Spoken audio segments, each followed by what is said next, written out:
ونعوذ بالله من شرور أنفسنا ومن سيئات أعمالنا من يهده الله فلا مضل له ومن يضلله فلا هادي له ونشهد أن لا إله إلا الله وحده لا شريك له ونشهد أن محمدا عبده ورسوله صلى الله على سيدنا محمد وعلى آله وأصحابه وبارك وسلم تسليما كثيرا كثيرا.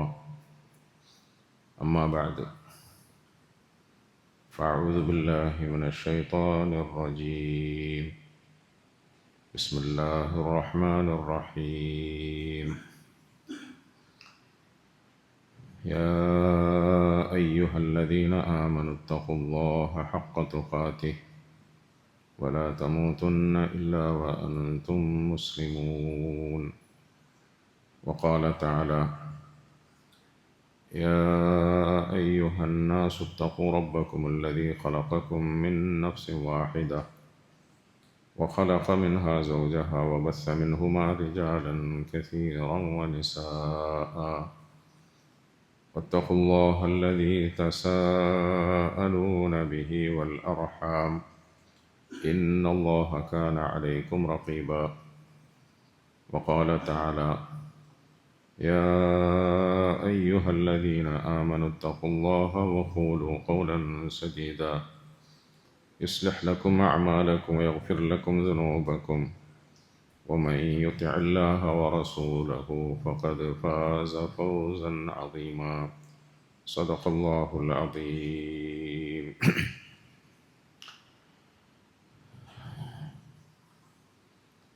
അല്ലാഹു സുബ്ഹാനഹു വ തആല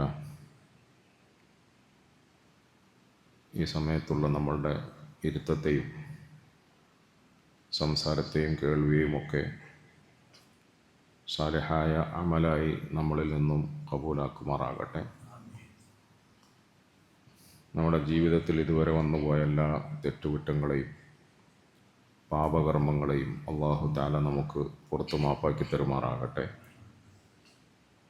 ഇനി അങ്ങോട്ട് ബാക്കിയുള്ള ജീവിതം അള്ളാഹുവിന് പൊരുത്തപ്പെട്ട നിലയിൽ പാവങ്ങളൊന്നുമില്ലാതെ കഴിഞ്ഞുകൂടാനും അതേ നിലയിൽ തന്നെ അള്ളാഹുവിലേക്ക് സന്തോഷത്തോടെ മടങ്ങാനും നമുക്കൊക്കെ അള്ളാഹു തൗഫീഖ് നൽകി അനുഗ്രഹിക്കുമാറാകട്ടെ.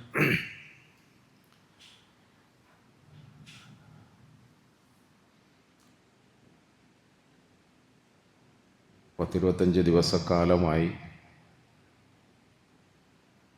രാവും പകലും നിരന്തരമായി നമ്മൾ ഒരു വലിയ പ്രയത്നത്തിലാണ്.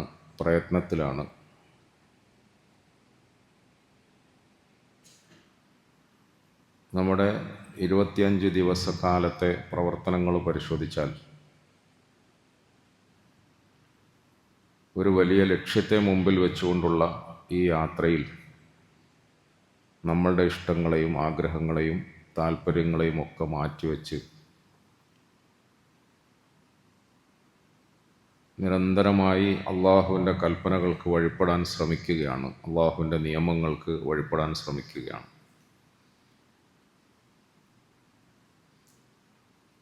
ഇങ്ങനെ അള്ളാഹുവിൻ്റെ കൽപ്പനകൾക്ക് വഴിപ്പെടാൻ നമ്മളെ പ്രേരിപ്പിക്കുന്നത് നമുക്ക് വേണ്ടി നമ്മുടെ രക്ഷിതാവ് ഒരുക്കി വച്ചിരിക്കുന്ന അനുഗ്രഹങ്ങളെ പറ്റിയുള്ള ആഗ്രഹമാണ്, ആശയാണ്, പ്രതീക്ഷയാണ്. വസാരിഊ ഇലാ മഗ്ഫിറത്തിൻ മിർ റബ്ബിക്കും വജന്നത്തിൻ അർദുഹാ അസ്സമാവാതു വൽ അർദു ഉഇദ്ദത് ലിൽ മുത്തഖീൻ. അല്ലാഹു നമ്മളെ വേഗത്തിൽ ദ്രുതഗതിയിൽ ഓടി വരിക എന്ന് പറഞ്ഞുകൊണ്ട് വിളിക്കുകയാണ്. വസാരിഊ ഇലാ മഗ്ഫിറത്തിൻ മിർ റബ്ബിക്കും. ധൃതിപ്പെട്ട് നിങ്ങൾ ഓടി വരിക. എങ്ങോട്ട്? ഇലാ മഗ്ഫിറത്തിൻ മിർ റബ്ബിക്കും, നിങ്ങളുടെ റബ്ബിൻ്റെ ഭാഗത്തു നിന്നുള്ള മഗ്ഫിറത്തിലേക്ക് വരിക. അള്ളാഹു ഇതാ പുറത്തു കൊടുക്കുന്നു. ജനങ്ങളെ വേഗം വരൂ, വേഗം വരൂ. പുറത്തു കൊടുക്കുമ്പോൾ വേഗം വരണമെന്ന് പറയുന്നത് എന്തുകൊണ്ടാണ്? അഥവാ ആ പുറത്തു കൊടുക്കൽ കിട്ടിയാൽ ആ പുറത്തു കൊടുക്കൽ കിട്ടിയാൽ അതിൻ്റെ പേരിൽ അവൻ ചെന്നെത്തുന്നത് വജന്നത്തിൻ അർദുഹസ്സമാവാതു വൽ അർദ്, വജന്നത്തിൻ അർദുഹസ്സമാവാതു വൽ അർദ്, ആകാശഭൂമികളോളം വലിപ്പമുള്ള സ്വർഗത്തിലേക്കാണ്. എന്തോ ഒരു സാധനം അവിടെ കൊടുക്കുന്നുണ്ട്, വേഗം ചെന്ന് വാങ്ങിക്കോ എന്ന് പറയാം. എന്തോ ഒരു സാധനം കൊടുക്കുന്നുണ്ട്, വേഗം പോയി വാങ്ങിക്കോ. എന്താണാണോ കൊടുക്കുന്നത്? അത് ആകാശഭൂമികളോളം വലിപ്പമുള്ള സ്വർഗത്തെയാണ് കൊടുക്കുന്നത്, സ്വർഗത്തെയാണ് കൊടുക്കുന്നത്. അപ്പോൾ സ്വാഭാവികമായിട്ടും നമ്മൾ ചോദിക്കുമല്ലോ, അത് ആർക്കൊക്കെയാണ് കൊടുക്കുക? ആർക്കാണ് കൊടുക്കുക? എനിക്ക് കിട്ടുമോ? പോയാൽ കിട്ടാൻ സാധ്യതയുണ്ടോ? അതിന് അള്ളാഹു മറുപടി പറയാം, ഉഇദ്ദത്ത് ലിൽ മുത്തഖീൻ, അത് മുത്തഖീങ്ങൾക്ക് വേണ്ടിയിട്ട് ഒരുക്കി വെച്ചിരിക്കുന്ന സാധനമാണ്, മുത്തഖീങ്ങൾക്ക് വേണ്ടി ഒരുക്കി വെച്ചിരിക്കുന്ന സാധനം. ഈ പ്രഖ്യാപനം കേട്ടപ്പോഴാണ്, ഈ അറിയിപ്പ് ലഭിച്ചപ്പോഴാണ് മുസ്ലിമീങ്ങളായ നമ്മൾ പകല് പട്ടിണി ഇരിക്കാൻ തയ്യാറായത്, നോമ്പെടുക്കാൻ തയ്യാറായത്, രാത്രിയിൽ ഉറക്കമൊഴിയാനും നിന്ന് നിസ്കരിക്കാനും തയ്യാറായത്. കൊച്ചുകുട്ടികളെപ്പോലെ ഈ ഔദാര്യവാനായ രാജാതിരാജൻ്റെ മുമ്പിൽ കരയാനും കൈ ഉയർത്താനും നമ്മൾ തയ്യാറായത് എന്തിനാണ്? ഈ മഗ്ഫിറത്ത് കിട്ടണം, ആ മഗ്ഫിറത്തിലൂടെ വിശാലമായ സ്വർഗത്തിലേക്ക് എനിക്ക് ചെന്നെത്തണം. നമ്മുടെ ഈ യാത്രയിൽ നമ്മുടെ ലക്ഷ്യം അതാണ്. അഥവാ ഈ ലക്ഷ്യം പൂർത്തീകരിക്കണമെങ്കിൽ നമ്മൾ അടിമുടി ശുദ്ധരാകണം, അടിമുടി ശുദ്ധരാകണം. സ്വർഗം എന്ന് പറഞ്ഞാൽ പരിശുദ്ധമായ ഭൂമിയാണ്. സ്വർഗം പരിശുദ്ധമായ ഭൂമിയാണ്. ലാ ഫീഹാ ഗൗലുൻ വലാഹും അൻഹാ യുൻസഫൂൻ. സ്വർഗത്തെക്കുറിച്ചിട്ട് അള്ളാഹു എല്ലായിടങ്ങളിലും പറയുമ്പം അതിൻ്റെ പ്രത്യേകതകൾ വിശദീകരിക്കുന്നത് ഇങ്ങനെയാണ്: അവിടെ കലർപ്പുകളില്ല, മായമില്ല, തട്ടിപ്പില്ല, തരികിടയില്ല, അഴുക്കുകളില്ല, ദുർഗന്ധമില്ല, വിയർപ്പില്ല. റസൂലുള്ളാഹി സ്വല്ലല്ലാഹു അലൈഹി വസല്ലമ തങ്ങളുടെ ഹദീസിൽ വ്യക്തമായി പറഞ്ഞിട്ട് അവിടെ വിയർപ്പില്ല. നമ്മളിങ്ങനെ ഭക്ഷണം കഴിച്ച് വയറ് നിറയുമ്പം ഏമ്പക്കം വിടുക എന്ന് പറയുന്നില്ല, ഏമ്പക്കം വിടുക എന്ന് പറയുന്നത് വയറ് നിറഞ്ഞതിൻ്റെ പേരിൽ ഗ്യാസ് ഔട്ടാക്കുക, ഒരു ദുർഗന്ധം വരൂലേ? അതുപോലും കസ്തൂരിയേക്കാൾ സുഗന്ധമുള്ള ഒരു തരം അനുഭവമായിരിക്കും. ഇതാണ് സ്വർഗം.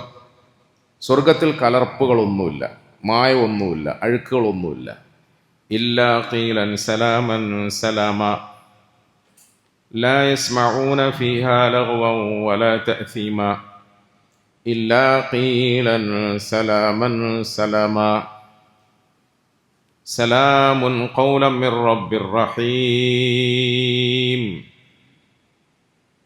ലാ യസ്മഊന ഫീഹാ ലഗ്വൻ വലാ കിദ്ദാബ ജസാഅൻ മിർ റബ്ബിക അതാഅൻ ഹിസാബ. അവിടെ നമുക്ക് കേട്ടാൽ അരാജകത്വം തോന്നുന്ന, വെറുപ്പ് തോന്നുന്ന, പക തോന്നുന്ന വർത്തമാനങ്ങൾ പോലും ഇല്ല എന്നാണ്. അങ്ങനത്തെ വർത്തമാനം പോലും ഇല്ല, അലോസരങ്ങളൊന്നുമില്ല. പ്രിയപ്പെട്ടവരെ, അത്രയ്ക്കും പരിശുദ്ധമായ പവിത്രമായ ഒരു ഭൂമിയെക്കുറിച്ചിട്ടാണ് സ്വർഗം എന്ന് പറയുന്നത്. അങ്ങനെയാണെങ്കിൽ ആ സ്വർഗത്തിലേക്ക് കടക്കുന്ന ആളുകളും ശുദ്ധരായിരിക്കണം. ആ ആളുകളും കഴുകി വൃത്തിയാക്കപ്പെട്ടിട്ട് വേണം സ്വർഗത്തിൽ കടക്കാൻ. ഇന്ന് നമ്മൾ നോമ്പിൻ്റെ ഈ കാലത്ത് ദിക്ർ ദുആക്കളിലൂടെ, ഇബാദത്തിലൂടെ നമ്മൾ ചെയ്തുകൊണ്ടിരിക്കുന്ന പ്രക്രിയ അതാണ്. നമ്മളെ ശുദ്ധിയാക്കുകയാണ്, നമ്മളെ കഴുകി വൃത്തിയാക്കുകയാണ്. നമ്മളെ കഴുകി വൃത്തിയാക്കി അതിൻ്റെ മേലെ സുഗന്ധം പൂശി, പട്ടിൽ പൊതിഞ്ഞ് എന്നൊക്കെ പറയുന്നില്ലേ, പട്ടിൽ പൊതിഞ്ഞ് പവിത്രമായി പരിശുദ്ധമായ നിലയിൽ വേണം സ്വർഗത്തിലേക്ക് കടക്കാൻ. അള്ളാഹു നമുക്കൊക്കെ ആ സൗഭാഗ്യം നൽകി അനുഗ്രഹിക്കുമാറാകട്ടെ. പറയാൻ ഭയങ്കര എളുപ്പമാണ്.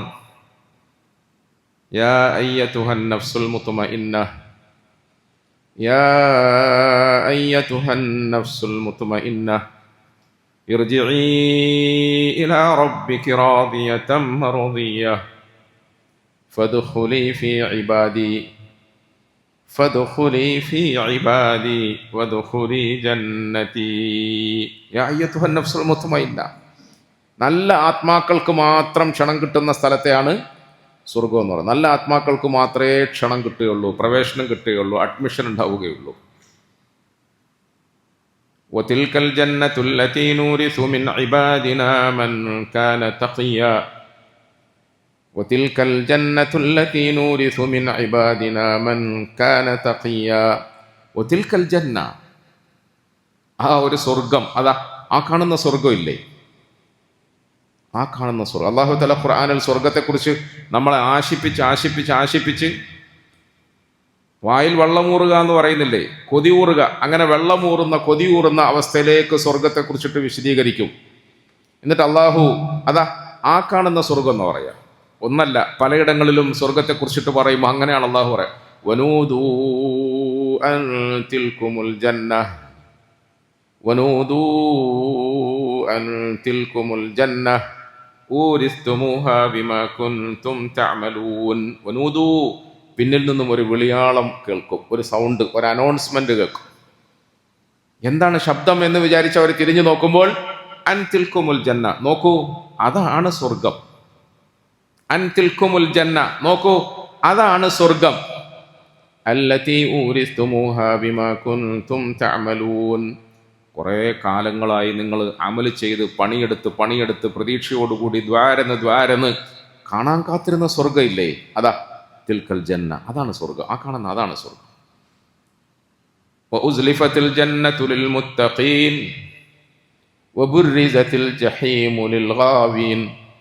വഉസ്ലിഫത്തിൽ ജന്നതു ലിൽ മുത്തഖീൻ. മുത്തഖീങ്ങൾക്ക് വേണ്ടി അണിഞ്ഞൊരുങ്ങി അലങ്കൃതമായി തയ്യാറായി മനോഹരമായ കോലത്തിൽ സ്വർഗം ഇങ്ങനെ നിൽക്കുകയാണ്. റസൂലുള്ളാഹി സ്വല്ലല്ലാഹു അലൈഹി വസല്ലമ തങ്ങൾ പറഞ്ഞു, റമദാനിൻ്റെ രാവ് പകലുകൾ ആരംഭിക്കുമ്പോൾ എല്ലാ ദിവസവും സ്വർഗത്തിൻ്റെ വാതിലുകളൊക്കെ തുറക്കും. എല്ലാ ദിവസവും സ്വർഗത്തിൻ്റെ വാതിലുകളൊക്കെ തുറക്കും. അതിൻ്റെ ഉള്ളൊക്കെ വൃത്തിയാക്കും. വൃത്തിയില്ലാത്തത് കൊണ്ടല്ല, ഒരലങ്കാരത്തിന് വേണ്ടി, മനോഹാരിതയ്ക്ക് വേണ്ടി. അതിൻ്റെ കവാടങ്ങളെല്ലാം തുറന്നിട്ട് അതിലെ ഹൂർലീങ്ങളും അതിൻ്റെ ചുമതലക്കാരായ മലക്കുകളും അതിൻ്റെ വാതിലിലേക്ക് വന്നിട്ട് ഭൂമിയിലേക്ക് നോക്കും. എന്നിട്ട് ഏ അഹമ്മദ് സല്ലല്ലാഹു അലൈഹി വസല്ലമയുടെ അനുയായികളെ, മുഹമ്മദ് നബി സല്ലല്ലാഹു അലൈഹി വസല്ലമയുടെ ഉമ്മത്തികളിലെ നോമ്പുകാരെ, ഇതാ ഞങ്ങൾ നിങ്ങൾക്ക് വേണ്ടി ഒരുങ്ങിയിരിക്കുകയാണ്, ഞങ്ങൾ നിങ്ങൾക്ക് വേണ്ടി ഒരുങ്ങി നിൽക്കും, ഞങ്ങൾ റെഡിയാണ് നിങ്ങളെ സ്വീകരിക്കാൻ വേണ്ടി. നബി സല്ലല്ലാഹു അലൈഹി വസല്ലമ തങ്ങൾ പറഞ്ഞു, ഈ വിളിയാളം കേട്ടുകൊണ്ട് ഈ ഉമ്മത്തിലെ മുസ്ലിമീങ്ങൾ, നല്ലവരായ നോമ്പുകാർ പകലിൻ്റെ പട്ടിണിയും ദാഹവും ഒക്കെ വലിച്ചെറിഞ്ഞുകൊണ്ട് ആ സ്വർഗത്തെ കിട്ടാൻ വേണ്ടിയിട്ട് ദ്രുതഗതിയിൽ യാത്രയാകും. പക്ഷേ ഈ സ്വർഗത്തിൻ്റെ കവാടത്തിൽ എത്തുമ്പോൾ അള്ളാഹു സുബ്ഹാനഹു വ തആല നമ്മളെ ആശിപ്പിച്ച് മോഹിപ്പിച്ചിട്ട് അതിൻ്റെ വാതിലൊക്കെ തുറന്നിട്ട് അള്ളാഹു ചില കണ്ടീഷൻസ് പറയുന്നു. തിൽക്കൽ ജന്നത്തുൽ ലതീ നൂരിസു മിൻ ഇബാദിനാ വതിൽകൽ ജന്നത്തുൽ ലതീ നൂരിസു മിൻ ഇബാദിനാ. ആ സ്വർഗം എൻ്റെ അടിമകളിൽ നിന്നും ചില ആളുകൾക്ക് കൊടുക്കാൻ വേണ്ടിയിട്ട് ഞാൻ വെച്ചതാണ്, ചില ആളുകൾക്ക് കൊടുക്കാൻ വേണ്ടിയിട്ട് ഞാൻ വെച്ചത്. അതാരായി ചില ആള്? അതാരാണ് ആ ബഅദ്? അതാരാണ് ആ മൻ? ആളുകളൊക്കെ ആകാംക്ഷയോട് ചോദിക്കുമ്പോൾ എന്താ അതിന് വേണ്ട സിഫത്ത്, അതിന് വേണ്ട ഗുണം, അതിന് വേണ്ട ക്വാളിറ്റി, അതിൻ്റെ ക്വാളിഫിക്കേഷൻ എന്താ? വേറെ ഒന്നുമില്ല. മൻ കാന തഖിയ, മൻ കാന തഖിയ. വൃത്തിയുള്ളവരായിരിക്കണം, സൂക്ഷ്മതയുള്ളവരായിരിക്കണം. വൃത്തിയുള്ളവർക്ക് മാത്രമേ പ്രവേശനമുള്ളൂ. വൃത്തിയുള്ളവർക്ക് മാത്രമേ പ്രവേശനം. എന്ത് വൃത്തിയാ? ബാഹ്യമായതും ആന്തരികമായതുമായ വൃത്തിയും ശുദ്ധിയും ഉണ്ടെങ്കിൽ മാത്രമേ ഇങ്ങോട്ട് പ്രവേശിക്കാൻ കഴിയൂ. ഒറ്റ കണ്ടീഷനേ ഉള്ളൂ, വേറെ കണ്ടീഷനൊന്നുമില്ല. സ്വർഗത്തിൻ്റെ കവാടത്തിൻ്റെ മുമ്പിൽ അങ്ങകലെ ഹബിഷയിൽ ഒരു കറുത്ത പെണ്ണിൻ്റെ മകനായി ജനിച്ച മൂക്ക് ചപ്പിയ ബിലാൽ വന്നു നിൽക്കുമ്പോൾ ആഫ്രിക്കക്കാർക്ക് ഇവിടെ പ്രവേശനമില്ല എന്നൊന്നും പറയൂല. ജീവിതകാലം മുഴുവൻ നമ്മുടെ പ്രിയപ്പെട്ട റസൂൽ സല്ലല്ലാഹു അലൈഹി വസല്ലമ തങ്ങളെ ഉപദ്രവിക്കുകയും നശിപ്പിക്കാൻ ശ്രമിക്കുകയും ചെയ്ത കൊടിയ കാഫിറായ ധിക്കാരിയായ അബൂജഹലിൻ്റെ ബീജത്തിൽ പറന്ന ഇക്രിമ വന്ന് നിൽക്കുമ്പം അബൂജഹലിൻ്റെ കുടുംബത്തിൽപ്പെട്ടവർക്കൊന്നും ഇവിടെ പ്രവേശനമില്ല എന്ന് പറയൂല. ശ്രദ്ധിക്കണം, ഞാൻ പറയുന്ന കാര്യം ശ്രദ്ധിക്കണം നല്ലോണം. എന്ന് പറഞ്ഞാൽ അവിടെ കുലം നോക്കുകയില്ല, ഗോത്രം നോക്കുകയില്ല, കുടുംബം നോക്കുകയില്ല. ഏത് രാജ്യക്കാരനാ, ഏത് നാട്ടുകാരനാ, ഏത് കുടുംബക്കാരനാ, സയ്യിദാണോ തങ്ങളാണോ, ഒന്നും നോക്കൂല. അള്ളാഹു നമുക്കൊക്കെ മനസ്സിലാക്കാൻ തൗഫീഖ് തരുമാറാകട്ടെ. അബൂജഹലിൻ്റെ മകൻ ഇക്രിമ വന്ന് നിൽക്കുമ്പം ആ ഇക്രിമയ്ക്ക് വേണ്ടിയിട്ട് കവാടം തുറക്കപ്പെടും. സാക്ഷാൽ നമ്മുടെ പ്രിയ റസൂൽ സല്ലല്ലാഹു അലൈഹി വസല്ലമ തങ്ങളെ കണ്ണിലെ കൃഷ്ണമണി പോലെ ആറ്റു നോറ്റ് പോറ്റ് വളർത്തിയ അബൂ താലിബ് വന്ന് നിൽക്കുമ്പം ആ വാതിൽ തുറക്കൂല. അള്ളാഹിൻ്റെ റസൂലിൻ്റെ അളാപ്പയല്ലേ എന്ന് വിചാരിച്ചിട്ട് അവിടെ ഒരു പരിഗണന ഉണ്ടാവൂല, ഒരു പരിഗണന. പ്രിയപ്പെട്ടവരെ, ഈ ഒരു സത്യം നമുക്ക് മനസ്സിലായതുകൊണ്ടാണ് രാത്രി ഉറക്കം വരാത്തത്. നമുക്ക് ഈ ഒരു സത്യം നമ്മൾ അറിഞ്ഞതുകൊണ്ടാണ് പകൽ നമുക്ക് പട്ടിണി ഇരിക്കൽ എളുപ്പമാകുന്നത്. പടച്ചോനെ, അവിടെ ഒരു ബന്ധവും പറയാൻ കഴിയില്ല, അവിടെ നമ്മളുടെ എന്തെങ്കിലും ഒരു പ്രത്യേകത എടുത്തു പറയാൻ കഴിയില്ല. ഒറ്റ സിഫത്ത് മാത്രമേ ഉള്ളൂ, തഖ്വയുണ്ടായിരുന്നോ ജീവിതത്തിൽ എന്നാണ്. ആ തഖ്വക്ക് ഞാനിപ്പം ലളിതമായ അർത്ഥം വെച്ചതാണ്. വൃത്തിയുണ്ടോ എന്ന് നോക്കും. വൃത്തി ഉണ്ടെങ്കിൽ കയറും. നമ്മളിപ്പോൾ പള്ളിയിലേക്ക് കയറ്റുമ്പോൾ എല്ലാവരും ഭയങ്കര വൃത്തി നോക്കുന്നില്ല. കാല് കഴുകാന്ന്. കാല് മാത്രം കഴിയാൽ പോരാ, കാല് മാത്രം കഴിയാൽ പോരാ. നമ്മൾ കാല് കഴുകുന്നതിൽ മാത്രം ശ്രദ്ധിച്ചു, അതിൻ്റെ അപ്പുറത്തേക്ക് കൽബ് കഴുകുന്നതിൽ ഇപ്പോഴും ശ്രദ്ധിച്ചിട്ടില്ല. ഇപ്പോഴും നമ്മൾ കാലിൽ കിടക്കുകയാണ്. കാല് കഴിയാലേ പള്ളിയിൽ കയറാൻ പറ്റും. അല്ല, കാല് കഴുകുന്നതിനേക്കാൾ കൂടുതൽ കൽബ് കഴുകിയാലേ പള്ളിയിൽ കയറാൻ പറ്റും. ഇന്നമൽ മുശ്രികൂന നജസുൻ ഫലാ യഖറബുൽ മസ്ജിദൽ ഹറാം. ഇന്നമൽ മുശ്രികൂന നജസുൻ ഫലാ യഖറബുൽ മസ്ജിദൽ ഹറാം ബഅദ ആമിഹിം ഹാദാ വഇൻ ഖിഫ്തും ഐലതൻ ഫസൗഫ യുഗ്നീകുമുല്ലാഹു മിൻ ഫദ്ലി. അല്ലാഹു പറയാണ്, പള്ളി എന്ന് പറഞ്ഞാൽ പടച്ചവന്റെ ഭവനമാണ്, പരിശുദ്ധമായ ഇടമാണ്. പരിശുദ്ധമായ ഇടമായതുകൊണ്ട് അങ്ങനത്തെ ശുദ്ധിയുള്ള മനസ്സിന്റെ ഉടമകൾ മാത്രം ഇങ്ങോട്ട് കയറിയാൽ മതി. ഫലാ യഖറബുൽ മസ്ജിദൽ ഹറാം ഫലാ യദ്ഖുലുൽ മസ്ജിദൽ ഹറാം. ഉള്ളിൽ ശിർക്കുള്ളവർ, ഉള്ളിൽ അഴുക്കുള്ളവർ, കുശുമ്പ്, കുന്നായ്മ, വിദ്വേഷം, വേണ്ടാധീനം, വൃത്തികേട്, ഇതൊന്നുമുള്ളവർ പള്ളിയിൽ കടക്കരുത് എന്നാണ് ഖുർആൻ പറയുന്നത്. അങ്ങനുണ്ടോ? അങ്ങനുണ്ട്. അഥവാ അങ്ങനത്തെ എന്തെങ്കിലും രോഗങ്ങളുമായി പള്ളിയിലേക്ക് ആളുകൾ വരുമ്പോൾ അവരോട് പുറത്തുനിന്ന് ആദ്യം ഒന്ന് കഴുകി വൃത്തിയാക്കാൻ പറയുകയാണ്. ഒളു എന്ന് പറഞ്ഞാൽ എന്താ? മുഖം കഴുകുന്നു, വായ് കൊപ്പിളിക്കുന്നു, മൂക്കിൽ വെള്ളം കയറ്റി ചീറ്റി വൃത്തിയാക്കുന്നു, കൈ മുട്ടുൾപ്പെടെ കഴുകുന്നു, തലയൊന്ന് അല്പമെങ്കിലും തടകുന്നു, ചെവി തടകുന്നു, കാല് കഴുകുന്നു. എന്തിനാ പ്രിയപ്പെട്ടവരെ? അല്ലാഹു സുബ്ഹാനഹു വ തആല അവൻ്റെ അടിമകൾ അവനെ ആരാധിക്കാൻ വേണ്ടിയിട്ട് പള്ളിയിലേക്ക് വരുമ്പം, അല്ലെങ്കിൽ നിസ്കരിക്കാൻ വേണ്ടി മുസല്ലയിലേക്ക് വരുമ്പം ഇങ്ങനൊക്കെ അമൽ ചെയ്യാൻ വേണ്ടി കൽപ്പിച്ച എന്തിനാ കൽപ്പിച്ചത്? റസൂലുള്ളാഹി സ്വല്ലല്ലാഹു അലൈഹി വസല്ലമ തങ്ങൾക്ക് അള്ളാഹു നിയമമാക്കിയ ഈ പരിശുദ്ധമായ ദീനും ദീനിൻ്റെ ഓരോരോ കർമ്മങ്ങളും ബാഹ്യമായ അർത്ഥത്തിൽ മാത്രം നമ്മൾ കാണരുത്. നമ്മൾ മുഖം കഴുകുന്നത് വെള്ളമില്ലാത്ത സമയത്ത് ഇല്ലാത്ത വെള്ളം കളയാൻ വേണ്ടിയല്ല. നമ്മൾ കൈ കഴുകുന്നത്, കാല് കഴുകുന്നത് നമ്മളുടെ വസ്വാസ് തീർക്കാൻ വേണ്ടിയിട്ടും വെള്ളം തീർക്കാൻ വേണ്ടിയിട്ടും അല്ല. നമ്മൾ മുഖം കഴുകുമ്പോൾ റസൂലുള്ളാഹി സ്വല്ലല്ലാഹു അലൈഹി വസല്ലമ തങ്ങൾ പറഞ്ഞു, നിങ്ങൾ ഒളുവിൻ്റെ അവയവങ്ങളെ കഴുകുമ്പോൾ അല്പം കയറ്റി കഴുകണം. എന്തുകൊണ്ടെന്നാൽ നാളെ പരലോകത്ത് അല്ലാഹു സുബ്ഹാനഹു വ തആലയുടെ സന്നിധിയിൽ കോടാനകോടി മനുഷ്യന്മാരിങ്ങനെ നിൽക്കുമ്പോൾ ആദം അലൈഹിസ്സലാം മുതൽക്ക് ഇങ്ങറ്റം ഈസാ അലൈഹിസ്സലാം വരെയുള്ള നബിമാർക്കെല്ലാം അവരുടെ അനുയായികളുണ്ട്, അവരുടെ ഗ്രൂപ്പുണ്ട്, അവരുടെ ഫോളോവേഴ്സ് ഉണ്ട്. ഇങ്ങനെ കോടാനകോടി ആളുകൾ തിങ്ങി നിറഞ്ഞു നിൽക്കുന്ന ഇടത്ത് ആ മഹ്ശറയുടെ വൻസഭയിൽ ഞാൻ നിങ്ങളെ തിരിച്ചറിയണ്ടേ? നമ്മളെ നേതാവ്, നമ്മുടെ ഹബീബ് നമ്മളെ തിരിച്ചറിയണ്ടേ? ഞാൻ നിങ്ങളെ തിരിച്ചറിയും. എങ്ങനെ തിരിച്ചറിയാ? മിൻ ആസാരിൽ വുദൂ, നിങ്ങൾ ഉളുവെടുത്തതിൻ്റെ അടയാളം, അഥവാ ഉളുവെടുത്ത സ്ഥലം പ്രകാശിക്കുന്നതാണ് എന്ന് പറഞ്ഞു. പ്രകാശിക്കുന്നത്, ഉളുവെടുത്ത സ്ഥലം പ്രകാശിക്കും. ആ പ്രകാശം കണ്ടിട്ട് ഞാൻ നിങ്ങളെ തിരിച്ചറിയും. ചില സഹാബാക്കൾ, സാധാരണക്കാരായ അറാബികളായ സഹാബാക്കൾ ചോദിച്ചു, യാ റസൂലല്ലാഹ് സല്ലല്ലാഹു അലൈഹി വസല്ലം, അവിടെ ആർക്കും വീടും കൂടും നാടും വിലാസവും ഒന്നും ഉണ്ടാവില്ലല്ലോ. ഇപ്പോൾ ഇവിടെ ഓരോരുത്തരെയും നമ്മൾ തിരിച്ചറിയുന്നത് അവരുടെ വസ്ത്രത്തെ നോക്കിയിട്ടാണ്. ഏത് നാട്ടുകാരാണെന്ന് നമുക്ക് പറയാൻ പറ്റും ഏകദേശം, അല്ലേ? ഏത് ഏരിയയിലുള്ള ആളുകൾ എന്ത് വസ്ത്രമാണ് അണിയുന്നത് എന്ന് നമുക്ക് പറയാൻ പറ്റും. എന്തുകൊണ്ടാണ് അവരണിഞ്ഞിരിക്കുന്ന വസ്ത്രത്തിൻ്റെയും അവർ ജീവിക്കുന്ന രീതിയുടെ ഒക്കെ. അവിടെ അതൊന്നും പറ്റൂല. ആളുകൾക്ക് വസ്ത്രം പോലും ഉണ്ടാവില്ല. പിന്നെ എങ്ങനെയാണ് അങ്ങ് ആ മഹ്ശറയുടെ വൻ തിരക്കിൽ ഞങ്ങളെ തിരിച്ചറിയുക എന്ന് ചോദിച്ചപ്പോൾ റസൂലുള്ളാഹി സ്വല്ലല്ലാഹു അലൈഹി വസല്ലമ തങ്ങൾ തിരിച്ചു ചോദിച്ചൊരു മറുപടി എന്ത് ചോദിച്ചു? സല്ലല്ലാഹു അലൈഹി വസല്ലമ തങ്ങൾ പറഞ്ഞു, ഒരാൾക്ക് 100 കുതിരകൾ ഉണ്ടായിരുന്നു എന്ന് വിചാരിക്കുക. ഒരാൾക്ക് 100 കുതിരകൾ ഉണ്ടായിരുന്നു. അതിൽ 99 എണ്ണവും കറുത്ത കുതിരയാണ്. നബി തങ്ങളുടെ മറുപടിയാ. 99 എണ്ണവും കറുത്ത കുതിരയാണ്, ഒരെണ്ണം നല്ല വെളുത്ത കുതിരയാ. അങ്ങനെയാണെങ്കിൽ അതിൻ്റെ ഉടമസ്ഥൻ മുമ്പിൽ ഇങ്ങനെ നിരന്ന് നിൽക്കുന്ന 100 കുതിരകളെ നോക്കിയിട്ട് ഇതിലെ വെളുത്ത കുതിര ഏതാണെന്ന് തിരിച്ചറിയാൻ വിഷമം ഉണ്ടാകുമോ എന്ന് ചോദിച്ചു. സാധാരണക്കാരായ ആറാബികളുടെ ചോദ്യത്തിന് അത്രയും ലളിതമായ മറുപടിയാ റസൂലുള്ളാഹി സ്വല്ലല്ലാഹു അലൈഹി വസല്ലം തങ്ങൾ കൊടുക്കുന്നത്. അപ്പോൾ ഇല്ല, അത് പ്രയാസമൊന്നും ഉണ്ടാവില്ല. 99 കറുത്തതിൽ നിന്നും ഒരു വെളുത്തതിനെ തിരിച്ചറിയാൻ പ്രയാസമൊന്നുമില്ലല്ലോ. അഷ്റഫുൽ ഖൽഖായ സ്വല്ലല്ലാഹു അലൈഹി വസല്ലം പറഞ്ഞു, സഹാബാക്കളെ, നാളെ മഹ്ശറയുടെ കോടാനകോടി ജനങ്ങൾ തിങ്ങി നിറഞ്ഞു നിൽക്കുന്നതിൻ്റെ ഇടയിൽ നിന്നും എൻ്റെ ഉമ്മത്തികൾ ഒളു ചെയ്തതിൻ്റെ പേരിൽ അവരുടെ അവയവങ്ങൾ വെട്ടിത്തിളങ്ങും.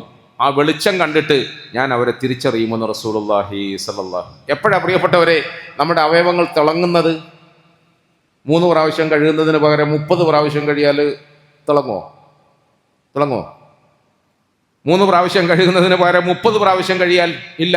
പിന്നെയോ, നമ്മൾ കഴുകുന്നത് മുഖമല്ല, നമ്മൾ കഴുകുന്നത് കൈയല്ല, നമ്മൾ കഴുകുന്നത് കാലല്ല. പിന്നെയോ, നമ്മുടെ കൽബാണ്, നമ്മുടെ ജീവിതമാണ്, നമ്മുടെ സ്വഭാവമാണ്, നമ്മുടെ പെരുമാറ്റമാണ്, നമ്മുടെ സംസാരമാണ്.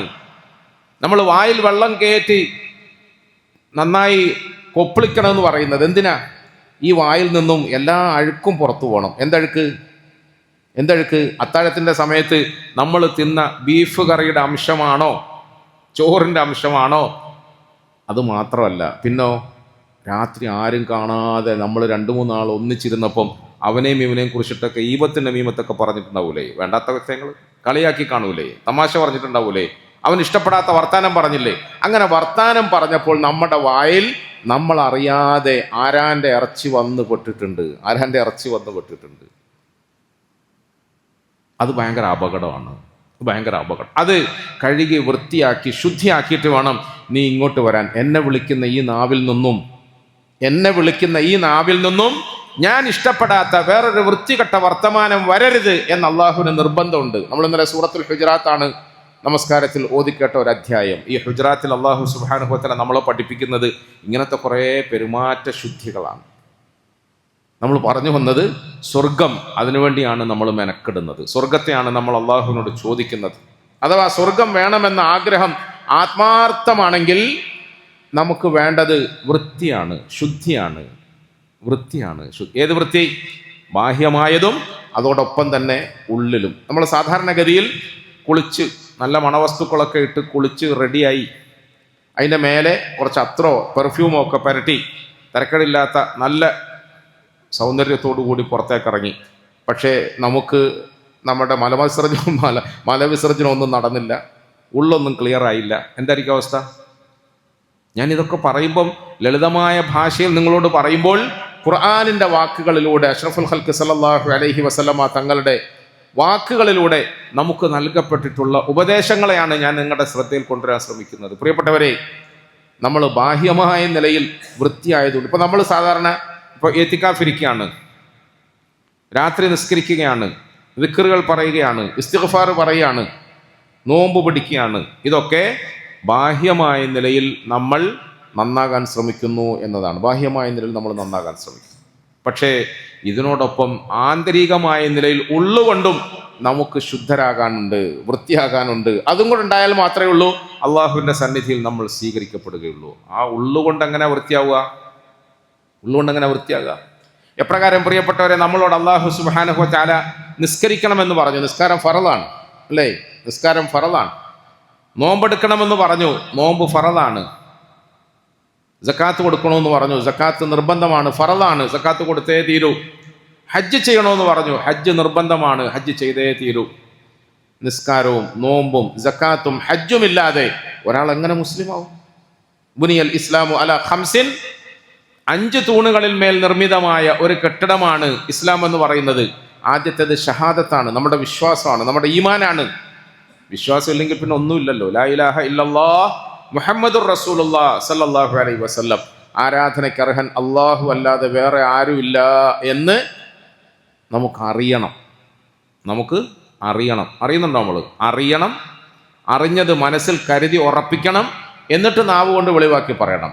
റമദാനിൽ നമ്മൾ അഷ്ഹദു അല്ലാ ഇലാഹ ഇല്ലല്ലാഹ്, അഷ്ഹദു അല്ലാ ഇലാഹ ഇല്ലല്ലാഹ്, അഷ്ഹദു അല്ലാ ഇലാഹ ഇല്ലല്ലാഹ്, അസ്തഗ്ഫിറുല്ലാഹ്, അസ്അലുക്കൽ ജന്ന എന്ന ദിക്ർ വർദ്ധിപ്പിക്കുന്നുണ്ട്. ദിക്ർ വർദ്ധിപ്പിക്കണം, അധികരിപ്പിക്കണം. നബി സല്ലല്ലാഹു അലൈഹി വസല്ലമ തങ്ങൾ അത് വർദ്ധിപ്പിക്കാൻ നമ്മളോട് കൽപ്പിച്ചിട്ടുണ്ട്. പക്ഷേ എന്താണ് അഷ്ഹദു അല്ലാ ഇലാഹ ഇല്ലല്ലാഹ് എന്ന് പറഞ്ഞാൽ?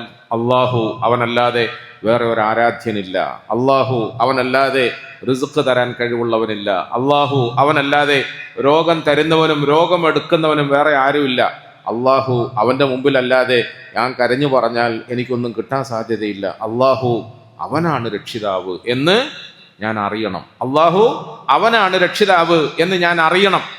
ആ അറിഞ്ഞത് മനസ്സിൽ കരുതി ഉറപ്പിക്കണം. എന്നിട്ട് നാവ് കൊണ്ട് വെളിവാക്കി പറയണം. അപ്പോഴാണ് അഷ്ഹദു അല്ലാ ഇലാഹ ഇല്ലല്ലാഹ് എന്ന വാക്ക് അർത്ഥവത്താകുന്നത്, കൂലി കിട്ടുന്നത്. അതാണ് ഇസ്ലാമിൻ്റെ ഒന്നാമത്തെ കാര്യം. അഥവാ ഈ ഈമാൻ നമ്മുടെ ഹൃദയത്തിൽ രൂഢമൂലമായാൽ രണ്ടാമത് നമ്മൾ ചെയ്യേണ്ടത് നിസ്കാരമാണ്. 5 നേരത്തെ നിസ്കാരം കൃത്യമായി നിസ്കരിക്കണം. 5 നേരത്തെ നിസ്കാരം കൃത്യമായി നിസ്കരിക്കണം. ഒരാൾ നമസ്കരിക്കുന്നില്ല എന്ന് പറഞ്ഞാൽ അവന് ഇസ്ലാമേ ഇല്ല എന്നാണ് അതിൻ്റെ അർത്ഥം. ഒരു മനുഷ്യൻ്റെയും കുഫറിൻ്റെയും ഇടയിലുള്ള വ്യത്യാസം തർക്കുസ്സലാത്താണ്, നിസ്കരിക്കുന്നില്ല. ഞാൻ നോമ്പെടുക്കുന്നുണ്ടല്ലോ, സക്കാത്ത് കൊടുക്കുന്നുണ്ടല്ലോ, ഞാൻ പള്ളിയിലും മറ്റു കാര്യങ്ങളിലും ഒക്കെ സജീവമായി പ്രവർത്തിക്കുന്നുണ്ടല്ലോ, പക്ഷെ നിസ്കാരത്തിന് കൃത്യമായി പങ്കെടുക്കുന്നില്ലല്ലോ എന്ന് കണ്ടാൽ അവൻ മുസ്ലിമേ അല്ലെന്ന് റസൂലുള്ളാഹി സ്വല്ലല്ലാഹു അലൈഹി വസല്ലമ തങ്ങൾ പറഞ്ഞു. അതുകൊണ്ട് നിസ്കാരം നിർബന്ധമാണ്. 5 നേരം നിസ്കരിക്കണം. 5 നേരം നിസ്കരിക്കണം കൃത്യമായി, നിർബന്ധമായി. മുമ്പും പിമ്പുള്ള സുന്നത്തുകൾ നിസ്കരിക്കണം. സുന്നത്തുകൾ വർദ്ധിപ്പിക്കാൻ ശ്രമിക്കണം. അതുപോലെ പ്രിയപ്പെട്ടവരെ, കൃത്യമായി നോമ്പെടുക്കണം. നോമ്പില്ലാതെ മുസ്ലിമാകാൻ കഴിയില്ല. നോമ്പില്ലാതെ മുസ്ലിമാകാൻ കഴിയുകയില്ല. നോമ്പ് ഫറളാണ്, നിർബന്ധമാണ്. ചില ആളുകൾക്കൊരു ധാരണയുണ്ട്, നോമ്പ് എന്ന് പറഞ്ഞാൽ പറ്റുന്നവരൊക്കെ എടുത്താൽ മതി. അങ്ങനല്ല. മുസ്ലിം ആകണമെങ്കിൽ നോമ്പെടുത്തേ തീരൂ. അഥവാ നോമ്പെടുക്കാൻ കഴിയാത്ത അത്രയ്ക്കും പ്രയാസകരമായ രോഗങ്ങളോ മറ്റോ ഉണ്ടെങ്കിൽ ഇതിന് ശേഷം പിന്നീട് നോമ്പെടുത്ത് വിടൽ നിർബന്ധമാകും. നോമ്പെടുത്തേ തീരൂ. അതാണായാലും പെണ്ണായാലും നോമ്പില്ലാതെ മുസ്ലിമാന്ന് പറയാൻ കഴിയില്ല. സക്കാത്ത് കൃത്യമായി കൊടുക്കണം. നമുക്ക് അള്ളാഹു തന്ന സമ്പത്തിന് അവനൊരു അളവ് നിശ്ചയിച്ചിട്ടുണ്ട്. ആ നിശ്ചിതമായ അളവനുസരിച്ച് നമ്മൾ സക്കാത്ത് കൊടുക്കണം, നിർബന്ധമാണ്. ഹജ്ജ് ചെയ്യണം. ഹജ്ജ് ഓരോ മുസ്ലിമായ ആണിൻ്റെയും പെണ്ണിൻ്റെയും മേൽ നിർബന്ധമാണ്. ഹജ്ജ് ചെയ്യണം. ഇതൊക്കെ നിർബന്ധമാണ്, ചെയ്തേ തീരൂ. ഇതുപോലെ പ്രിയപ്പെട്ടവരെ, നമുക്ക് നിർബന്ധമായ വേറെ കുറേ കാര്യങ്ങളുണ്ട്. ഈ പറഞ്ഞ അമലുകളിലൂടെ നമ്മുടെ ഉള്ളിലേക്ക് ഇറങ്ങി നമ്മളെ സ്വാധീനിക്കുന്ന, നമ്മളെ ശുദ്ധിയാക്കുന്ന, നമുക്ക് നമ്മുടെ രക്ഷിതാവിൻ്റെ തൃപ്തി നൽകുന്ന ചില നിർബന്ധമായ നിയമങ്ങളുണ്ട്. ആ നിർബന്ധമായ നിയമങ്ങളും കൂടി നമ്മൾ പാലിക്കുമ്പോഴാണ് നമ്മൾ ഉള്ളുകൊണ്ട് കഴുകി വൃത്തിയാക്കി ശുദ്ധിയായി എന്ന് പറയാൻ കഴിയും. അപ്പോൾ നമ്മൾ എന്തിനാണ് ഇസ്തിഗ്ഫാർ വർദ്ധിപ്പിക്കുന്നത്? തൗബ വർദ്ധിപ്പിക്കുന്നത്, പശ്ചാത്താപം വർദ്ധിപ്പിക്കുന്നത്.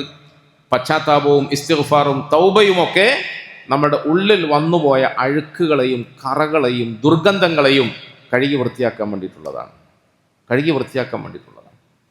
ആ നിലയിൽ നമ്മൾ ഉള്ളു കഴുകി വൃത്തിയാക്കിയാലല്ലാതെ നമ്മുടെ രക്ഷിതാവിൻ്റെ മുമ്പിൽ നേരത്തെ പറഞ്ഞ അമലുകളൊന്നും സ്വീകരിക്കപ്പെടുകയില്ല.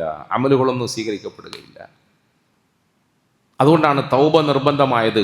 അതുകൊണ്ടാണ് ഇസ്തിഗ്ഫാർ നിർബന്ധമായത്. നമ്മൾ നമ്മുടെ ഉള്ളുകൊണ്ട് ശുദ്ധരാകണം, വൃത്തിയാകണം.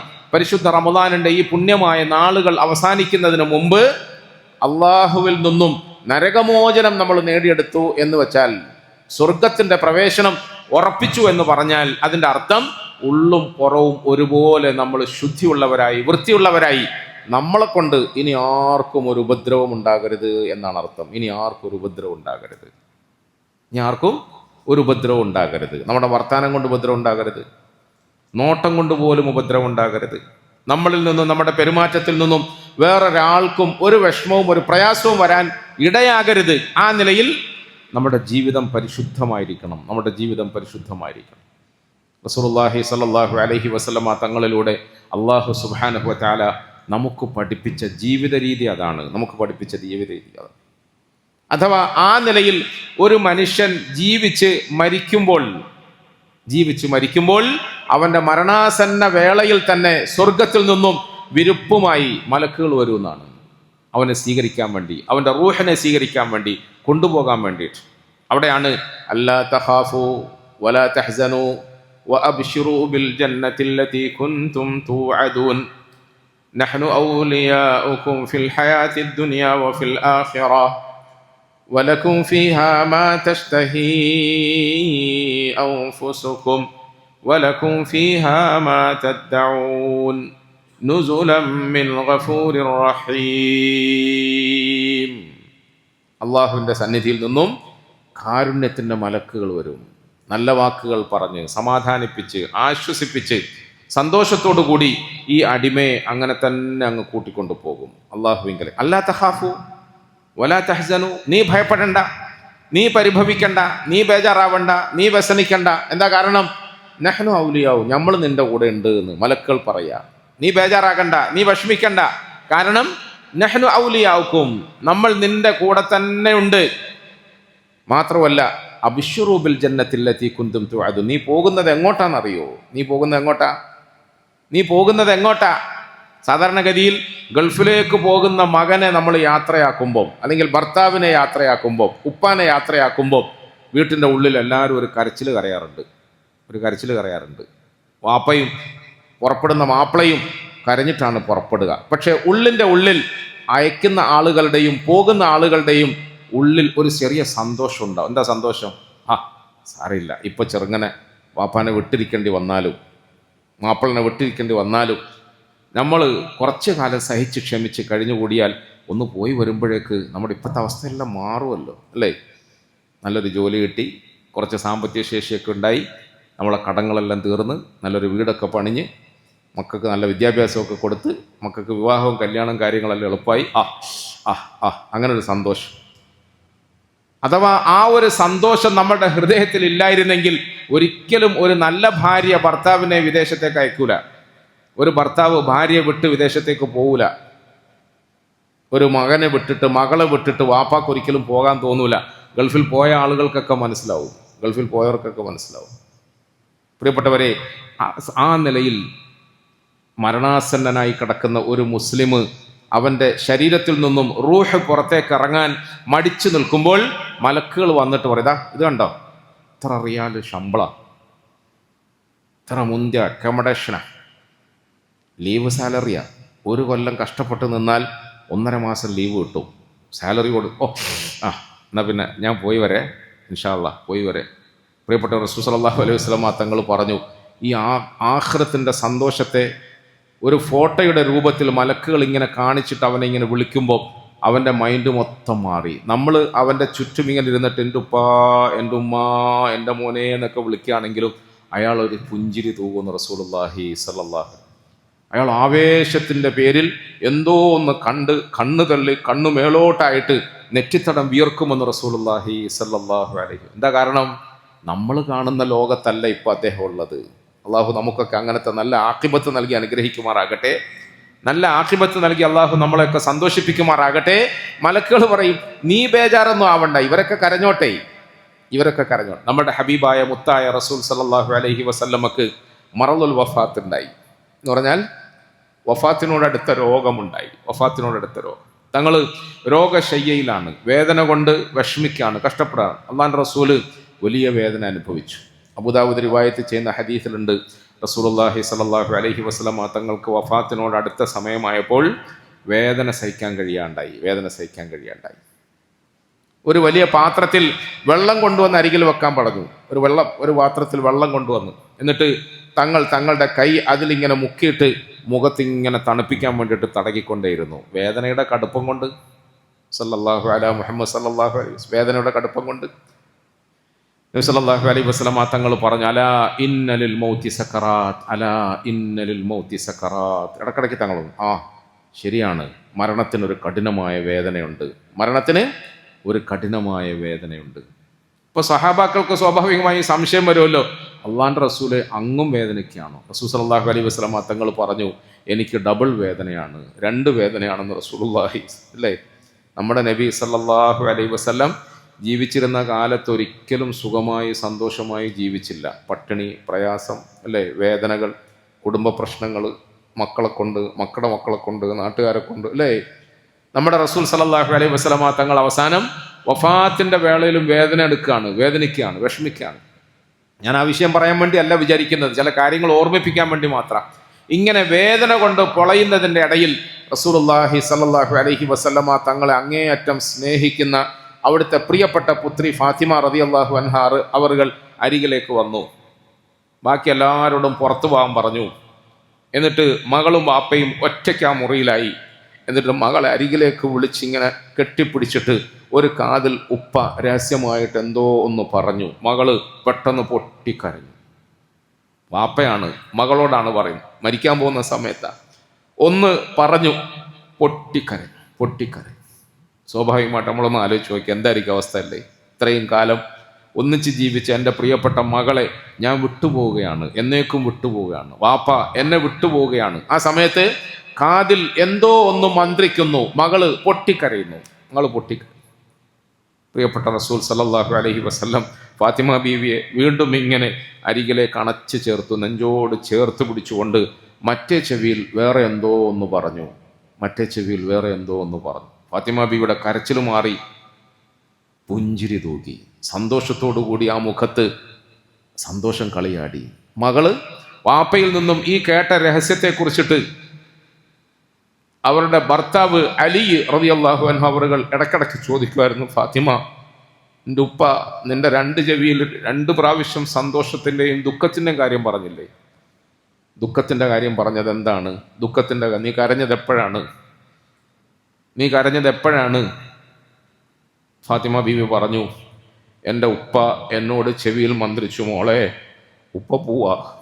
ഉപ്പക്ക് സമയമായി, ഉപ്പ പോവാണ്, ഞാൻ മരണപ്പെടുകയാണ് എന്ന് പറഞ്ഞപ്പോൾ എനിക്ക് സഹിക്കാൻ കഴിഞ്ഞില്ല.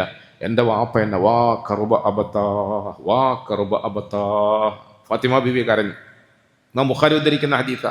എൻ്റെ വാപ്പയുടെ വേദന, എൻ്റെ വാപ്പ പോവാണല്ലോ, അത് കേട്ടപ്പോൾ ഞാൻ കരഞ്ഞു. അലി ചോദിച്ചു റളിയല്ലാഹു അൻഹു, ഫാത്തിമ, പിന്നൊന്ന് പറഞ്ഞപ്പോൾ നീ ചിരിച്ചല്ലോ, അതെന്താണ്?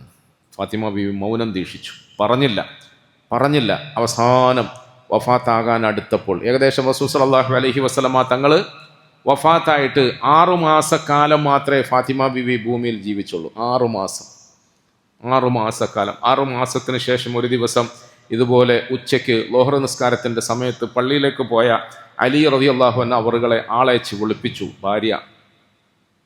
അലി വീട്ടിലേക്ക് വന്നപ്പോൾ കൊച്ചു കുടിലാണെങ്കിലും ആ കുടിലിൻ്റെ നടുത്തളം വൃത്തിയാക്കിയിട്ട് ഒരു വെളുത്ത വസ്ത്രം വിരിച്ചിട്ട് ഫാത്തിമ എന്ന പ്രിയപ്പെട്ട ഭാര്യ ആ വസ്ത്രത്തിലിരിക്കുകയാണ്. എന്നിട്ട് അലിയനെ അരികിൽ വിളിച്ചിരുത്തിയിട്ട് പറഞ്ഞു, ഞാനും നിങ്ങളും കുറച്ച് കാലമായില്ലേ ഭാര്യാഭർത്താക്കന്മാരായി ജീവിക്കുന്നു. അലിയെ, എനിക്ക് അങ്ങയോട് ഒരു ഭാര്യ എന്ന നിലയിൽ എൻ്റെ എല്ലാ കടമകളെയും പൂർത്തിയാക്കാൻ കഴിഞ്ഞിട്ടില്ല. അതുകൊണ്ട് ഈ സമയത്ത് അങ്ങ് എനിക്ക് മാപ്പ് തരണം. മാപ്പ് ചോദിക്കാനാണ് ഞാൻ പെട്ടെന്ന് വിളിപ്പിച്ചത്. അലി റളിയല്ലാഹു അൻഹു അവர்கள் ഫാത്തിമയുടെ കൈകറി പിടിച്ചിട്ട് പറഞ്ഞു, ഫാത്തിമ, നീ എന്നോട് മാപ്പ് ചോദിക്കാനോ? ഞാൻ നിന്നോടല്ലേ മാപ്പ് ചോദിക്കേണ്ടത്? നീ എൻ്റെ ഒപ്പരം ഒരു ഭാര്യയായ നിലയിൽ ജീവിച്ചു. നീ സാധാരണക്കാരിയല്ല. നീ അഷ്റഫുൽ ഖൽക്കായ താഹ റസൂലിൻ്റെ പ്രിയപ്പെട്ട പുത്രിയാണ്. നിനക്ക് വേണമെങ്കിൽ മക്കത്തും മദീനത്തുമുള്ള വലിയ വലിയ കൊലകമ്പന്മാരായ മാപ്പിളമാരെ കിട്ടുമായിരുന്നു. ഈ അലിയിനെ പോലത്തെ ഉടുതുണിക്കും മറുതുണിയില്ലാത്ത, ഒരു നേരം വയറു നിറച്ച് ഭക്ഷണം തരാൻ ആവതില്ലാത്ത, നിന്നെ ഒന്ന് സന്തോഷിപ്പിക്കാൻ സാധിക്കാത്ത ഈ സാധുവായ മാപ്പിളയാണ് നിന്നോടൊപ്പം ജീവിച്ചത്. ഞാൻ നിന്നോടല്ലേ മാപ്പ് ചോദിക്കേണ്ടത്? ഫാത്തിമ, നീ എനിക്ക് പുറത്തു തരണം, നീ എനിക്ക് മാപ്പ് തരണം. ഒരു ഭാര്യയും ഭർത്താവും ഇത്രയും കാലം ഒന്നിച്ച് ജീവിച്ചിട്ട് അവസാനം വേർപിരിയാൻ പോകുമ്പം ആത്മാർത്ഥമായ നിലയിലുള്ള പരസ്പര സംസാരമാണ്. നമ്മൾ സ്ത്രീകളോടാണല്ലോ സംസാരിക്കുന്നത്, നമ്മളെല്ലാവരോടുമാണ് സംസാരിക്കുന്നത്. നമ്മൾ ശ്രദ്ധിച്ച് കേൾക്കണം. ഞാൻ ഇങ്ങനെ ഒഴുക്കിൽ എന്തെങ്കിലുമൊക്കെ പറഞ്ഞു പോകുമ്പോൾ അങ്ങനെ വെറുതെ പ്രസംഗിക്കുകയാണെന്നാരും വിചാരിക്കരുത്. ഒരു ഭാര്യയും ഭർത്താവും തമ്മിലുള്ള നല്ല ബന്ധം, ഊഷ്മള ബന്ധം. ഫാത്തിമ ബീവി റളിയല്ലാഹു അൻഹാ അവറുകൾ അലി റളിയല്ലാഹു അൻഹു അവരോട് പറഞ്ഞു, കുറച്ച് കാലമായില്ലേ നിങ്ങൾ എന്നോട് ചോദിക്കുന്നു. എൻ്റെ ഒരു ചെവിയിൽ എൻ്റെ ഉപ്പ പറഞ്ഞപ്പോൾ ഞാൻ സങ്കടപ്പെട്ടു, കരഞ്ഞു. മറ്റേ ചെവിയിൽ പറഞ്ഞത് എന്താണെന്ന് നിങ്ങൾ ചോദിച്ചു. ഞാൻ ഇതുവരെ പറഞ്ഞില്ലല്ലോ. അതിപ്പം പറയാം.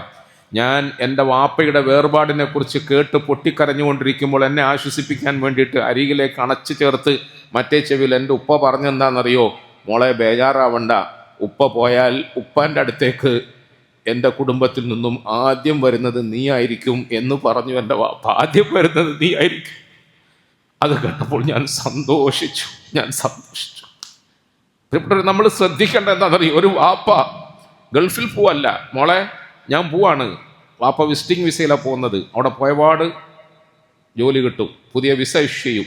വിസ ഇഷ്യൂ ചെയ്തൊരു ഇഖാമയൊക്കെ ആയാൽ ഞാൻ വിസ അയക്കും, മക്കളെ അങ്ങ് കൊണ്ടുപോകും. എൻ്റെ വാപ്പ ആദ്യമായി ഗൾഫിൽ പോയപ്പം ഞങ്ങളോട് പറഞ്ഞ വാക്ക് എനിക്കിപ്പോഴും ഓർമ്മയുണ്ട്. കുറച്ച് ദിവസം ക്ഷമിച്ച് നിൽക്ക്, ഞാനൊരു നല്ല ജോലിയും വേലയൊക്കെ ആക്കിയാൽ പണം സമ്പാദിക്കാനല്ല ഞാൻ പോകുന്നത്, ഞാൻ നിങ്ങളെ കൂട്ടും. പ്രിയപ്പെട്ടവരെ, അത് പറയുമ്പം നമ്മുടെ മക്കൾ സന്തോഷിക്കൂലേ?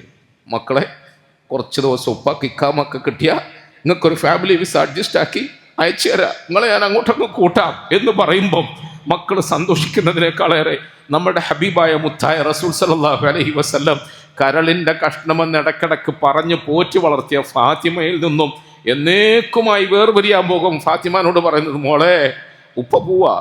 എങ്ങോട്ടാ പോകുന്നത്? സ്വർഗത്തിലേക്കാ, അള്ളാഹുവിങ്കിലേക്കാ. മോളെ നീ കരയണ്ട. എന്താണെന്നറിയോ? ഏറ്റവും ആദ്യമായി എനിക്ക് ശേഷം എൻ്റെ കുടുംബത്തിൽ നിന്നും എന്നോടൊപ്പം വരുന്നത് നീ ആയിരിക്കുമെന്ന് പറഞ്ഞു. ഫാത്തിമക്ക് ഭയങ്കര സന്തോഷമായി, റളിയല്ലാഹു അൻഹ, ഭയങ്കര സന്തോഷമായി. അലിയെ, ഇന്ന് ആ ദിവസമാണെന്ന് ഞാൻ വിശ്വസിക്കുന്നു. ഇന്ന് ആ ദിവസമാണ്.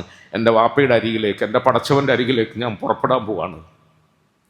പ്രിയപ്പെട്ടവരെ, ജീവിതത്തിൽ നിന്നും സന്തോഷത്തോടുകൂടി ഇങ്ങനെ മടങ്ങാൻ ഒരു മുസ്ലിമിന് സാധിക്കണം.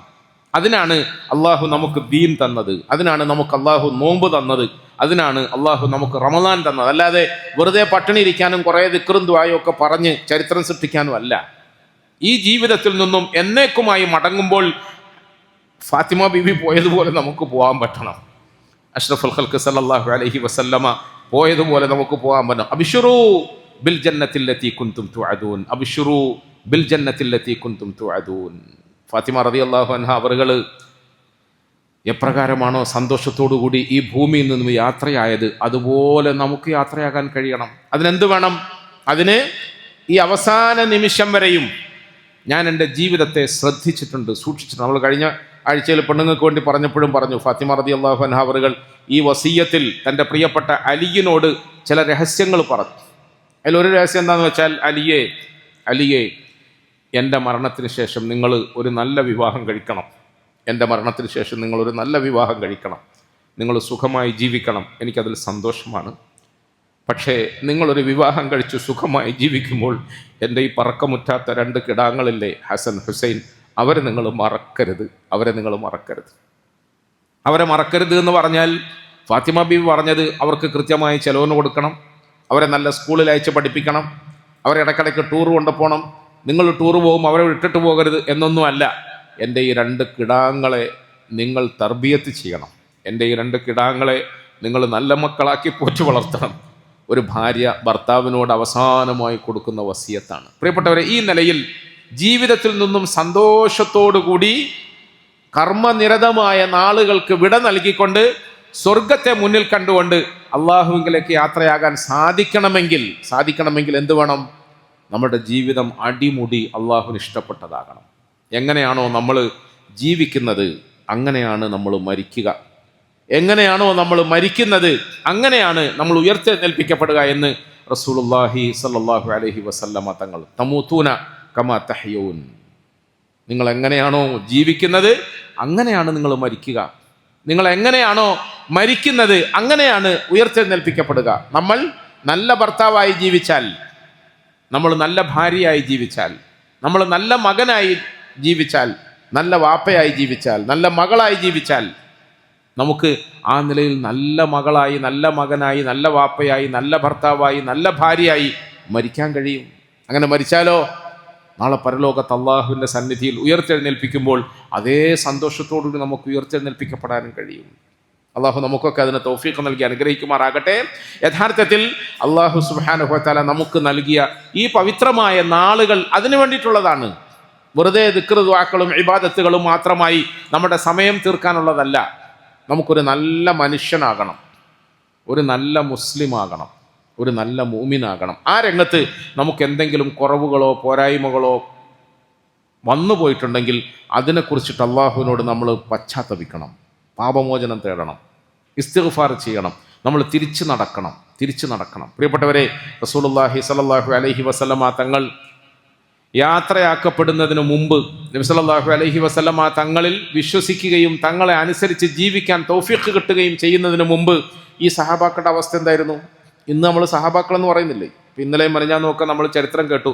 അബൂബക്കർ സിദ്ദീഖ് റളിയല്ലാഹു അൻഹുവിനെ കുറിച്ചിട്ട്, ഉമർ ഇബ്നുൽ ഖത്താബ് റളിയല്ലാഹു അൻഹു അവരെ കുറിച്ച്, ഉസ്മാൻ ഇബ്നു അഫ്ഫാൻ റളിയല്ലാഹു അൻഹു അവരെ കുറിച്ച്, അതുപോലെ ഖദീജ ബീവി റളിയല്ലാഹു അൻഹ, ആയിഷ റളിയല്ലാഹു അൻഹ, ഹഫ്സ റളിയല്ലാഹു അൻഹ. അങ്ങനെ ആണുങ്ങളും പെണ്ണുങ്ങളുമായി അള്ളാഹിന്റെ ഹബീബിന്റെ പ്രിയപ്പെട്ട സഹാബാക്കളിൽ ഓരോരുത്തരെയും നമ്മളെടുത്ത് പരിശോധിച്ചാലും അവർ മുസ്ലിം ആകുന്നതിന് മുമ്പ്, ഇസ്ലാം അറിയുന്നതിന് മുമ്പ്, ദീൻ കിട്ടുന്നതിന് മുമ്പ് അവരുടെ ജീവിതം എങ്ങനെയായിരുന്നു? വളരെ മോശമായിരുന്നു എന്ന് പറഞ്ഞാൽ, മാ കുൻത തദ്രി മൽ കിതാബു വലൽ ഈമാൻ, മാ കുൻത തദ്രി മൽ കിതാബു വലൽ ഈമാൻ വലാകിൻ ജഅൽനാഹു നൂറൻ നഹ്ദി ബിഹി മൻ നശാഉ മിൻ ഇബാദിനാ. എന്താണ് കിതാബ്, എന്താണ് ഈമാന്, എന്താണ് ദീന്, അല്ലേ? ഇതൊന്നും അറിയാത്തവരായി ഇരുട്ടിൽ തപ്പുകയായിരുന്നു. അല്ലാഹു സുബ്ഹാനഹു വ തആല ദീൻ കൊടുത്തു, ഖുർആൻ കൊടുത്തു, റസൂലുള്ളാഹി സ്വല്ലല്ലാഹു അലൈഹി വസല്ലമ തങ്ങളെ അവതരിപ്പിച്ചു കൊടുത്തു. ആ തങ്ങളിൽ വിശ്വസിക്കുകയും തങ്ങളുടെ സുന്നത്തുകളെ പിൻപറ്റുകയും ചെയ്തപ്പോൾ സഹാബാക്കൾ മഹാന്മാരായി മാറി. ഖദീജ റളിയല്ലാഹു അൻഹ അവറുകളാണ് ആദ്യമായി റസൂൽ സല്ലല്ലാഹു അലൈഹി വസല്ലമ തങ്ങളിൽ വിശ്വസിച്ചത്. ആരായിരുന്നു? അഷ്റഫുൽ ഖൽഖ് സല്ലല്ലാഹു അലൈഹി വസല്ലമയുടെ പ്രിയപ്പെട്ട ഭാര്യയാണ് ഖദീജ ബീവി. സഹാബാക്കളിൽ ഏറ്റവും ഉന്നത സ്ഥാനത്ത് നിൽക്കുന്ന ആദ്യത്തെ സഹാബിയത്താണ്. അബൂബക്കർ സിദ്ദീഖ് റളിയല്ലാഹു അൻഹു അവറുകൾ പുരുഷന്മാരുടെ കൂട്ടത്തിൽ ആദ്യത്തെ മുസ്ലിമാണ്. കുട്ടികളുടെ കൂട്ടത്തിൽ അലി റളിയല്ലാഹു അൻഹു ആദ്യത്തെ മുസ്ലിമാണ്. പെണ്ണുങ്ങളുടെ കൂട്ടത്തിൽ ഖദീജ റളിയല്ലാഹു അൻഹ അവറുകൾ ആദ്യത്തെ മുസ്ലിമാണ്. എന്തിനാ നമ്മൾ ഈ ചരിത്രത്തിലേക്ക് ഇങ്ങനെ ശ്രദ്ധ തിരിക്കുന്നത്? നമ്മൾ ചിന്തിക്കേണ്ടത്, അവരുടെ ജീവിതത്തിൻ്റെ അതുവരെ ഉണ്ടായിരുന്ന അവസ്ഥകളിൽ നിന്നും പശ്ചാത്തപിച്ചു, മടങ്ങി, മുസ്ലിമായി, അള്ളാഹുവിനെ അറിഞ്ഞു, അവൻ്റെ റസൂൽ സല്ലല്ലാഹു അലൈഹി വസല്ലമ തങ്ങളെ അറിഞ്ഞു, അള്ളാഹുവിനെ അടിമപ്പെടുകയും നബി സല്ലല്ലാഹു അലൈഹി വസല്ലമ തങ്ങളെ പിന്തുടരുകയും ചെയ്തപ്പോൾ അവർക്ക് അള്ളാഹു ദുനിയാവിലും നിഅമത്ത് കൊടുത്തു, ആഖിറത്തിലും നിഅമത്ത് കൊടുത്തു. റസൂലുള്ളാഹി സ്വല്ലല്ലാഹു അലൈഹി വസല്ലമ തങ്ങളും ഖദീജ ബീവിയും തമ്മിൽ എത്ര വർഷം ഭാര്യാഭർത്തൃ ബന്ധത്തിൽ കഴിഞ്ഞുകൂടി, ഭാര്യാഭർത്താക്കന്മാരായി കഴിഞ്ഞുകൂടുമ്പോൾ ഒരാൾ ഭാര്യയും ഒരാൾ ഭർത്താവുമാണ്. മറുഭാഗത്ത് ഒരാൾ റസൂലാണ് സല്ലല്ലാഹു അലൈഹി വസല്ലം, ഒരാൾ റസൂൽ സല്ലല്ലാഹു അലൈഹി വസല്ലമയിൽ വിശ്വസിച്ച തങ്ങളുടെ ശിഷ്യത്തെയാണ്. എന്തിനാ ഞാനിങ്ങനെ പറയുന്നത്? നമ്മൾ ഒരു ഭാഗത്ത് മുസ്ലിമാണ്, മുസ്ലിയാരാണ്, ഉസ്താദാണ്, തങ്ങളാണ്, കച്ചവടക്കാരനാണ്, ഒക്കെ ശരിയാണ്. മറുഭാഗത്ത് നമ്മൾ വാപ്പയാണ്, ഭർത്താവാണ്, നമ്മൾ മകനാണ്, നമ്മൾ സഹോദരനാണ്. ഈ ബന്ധങ്ങളെല്ലാം മനസ്സിലാക്കിക്കൊണ്ട് നമ്മളുടെ ജീവിതത്തെ എങ്ങനെ ക്രമീകരിക്കണമെന്ന് നമ്മൾ പഠിക്കണം, എങ്ങനെ ക്രമീകരിക്കണമെന്ന് നമ്മൾ ശീലിക്കണം. ആ നിലയിൽ നമ്മുടെ ജീവിതത്തെ കെട്ടിപ്പടുക്കാൻ നമുക്ക് സാധിക്കണം. അവിടെ നമുക്ക് ഒരുപാട് കുറവുകൾ സംഭവിച്ചു പോയിട്ടുണ്ട്, വീഴ്ചകൾ സംഭവിച്ചു പോയിട്ടുണ്ട്. അള്ളാഹു എനിക്ക് നിങ്ങൾക്കും പുറത്തു തരുമാറാകട്ടെ. പ്രിയപ്പെട്ടവരെ, ഇന്ന് നമ്മുടെ ഈമാനിൻ്റെ വിഷയത്തിൽ നമ്മളൊന്ന് ആലോചിച്ച് നോക്കിയ പോരായ്മകളുണ്ട്, അമലുകളുടെ വിഷയത്തിൽ പോരായ്മകളുണ്ട്, അഖ്ലാഖിൻ്റെ വിഷയത്തിൽ നമുക്ക് പോരായ്മയുണ്ട്, പെരുമാറ്റത്തിൻ്റെ കാര്യത്തിൽ നമുക്ക് പോരായ്മകളുണ്ട്. ഇതൊക്കെ നമുക്ക് നന്നാക്കിയെടുക്കാൻ വേണ്ടിയിട്ടല്ലേ അല്ലാഹു തആല നോമ്പ് തന്നത്, റമദാൻ തന്നത്. ഈ റമദാനിനെ ഉപയോഗപ്പെടുത്തിക്കൊണ്ട് ഇത്രയും ദിവസമായി 25 ദിവസമായി, 25 ദിവസത്തിൻ്റെ ഉള്ളിൽ നമുക്ക് എന്ത് മാറ്റം വന്നു നമ്മൾ ആലോചിക്കുക. എന്ത് മാറ്റം നമുക്ക് ഉണ്ടായത്? 25 ദിവസം കൊണ്ട് നമുക്ക് എന്ത് മാറ്റം ഉണ്ടായത്? അല്ലാഹു തആല റമദാനിലെ മഖ്ബൂലികളായ സുഹദാക്കളിൽ നമ്മളൊക്കെ പെടുത്തി അനുഗ്രഹിക്കുമാറാകട്ടെ. ലൈലത്തുൽ ഖദ്റിന്റെ ഭാഗ്യവും അള്ളാഹു നമുക്കെല്ലാവർക്കും നൽകി അനുഗ്രഹിക്കുമാറാകട്ടെ. അള്ളാഹു തആല റമദാൻ അനുകൂല സാക്ഷിയാക്കുന്നവരുടെ കൂട്ടത്തിൽ നമ്മളൊക്കെ പെടുത്തി അനുഗ്രഹിക്കുമാറാകട്ടെ. റമദാൻ പ്രതികൂല സാക്ഷിയായി പോകാതെ അള്ളാഹു തആല നമ്മളെല്ലാവരെയും കാത്തുരക്ഷിക്കുമാറാകട്ടെ. പ്രിയപ്പെട്ടവരെ, ഈ ദുആകളൊക്കെ സ്വീകരിക്കപ്പെടണമെങ്കിൽ ഇന്നു മുതൽക്ക് അങ്ങോട്ടുള്ള നമ്മളുടെ ജീവിതത്തിൽ വലിയൊരു മാറ്റം ഉണ്ടാകണം, വലിയ മാറ്റം ഉണ്ടാകണം. എങ്ങനെയാ മാറ്റം? ഞാൻ പറഞ്ഞ ഈമാനിൽ, ഇബാദത്തിൽ, പെരുമാറ്റത്തിൽ, സ്വഭാവത്തിൽ, സംസാരത്തിൽ, കുടുംബജീവിതത്തിൽ, എല്ലാ കാര്യത്തിലും മാറ്റം ഉണ്ടാകണം. എല്ലാ കാര്യത്തിലും മാറ്റം ഉണ്ടാകണം. എങ്ങാനും നമുക്ക് അവിടങ്ങളിലൊക്കെ എന്തെങ്കിലും കുറവ് വന്നെങ്കിൽ ആത്മാർത്ഥമായി അള്ളാഹുവിനോട് നമ്മൾ പശ്ചാത്തപിക്കണം.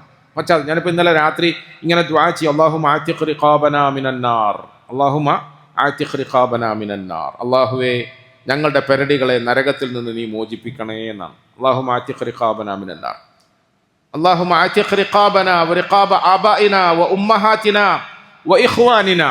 നമ്മൾ നമ്മുടെ പെരടി അള്ളാഹുവിനോട് മോചിപ്പിക്കാൻ ആവശ്യപ്പെടുമ്പം നമ്മുടെ മാത്രം പെരടി പോരാല്ലോ, ഞങ്ങളുടെ വാപ്പമാരുടെ, ഉമ്മമാരുടെ, മക്കളുടെ, സഹോദരങ്ങളുടെ, കൂട്ടുകുടുംബാദികളുടെ ഒക്കെ പെരടിയെ നീ നരകത്തിൽ നിന്ന് മോചിപ്പിക്കണേ നമ്മൾ മോചിപ്പിക്കണേന്ന് ദുആ ചെയ്തു.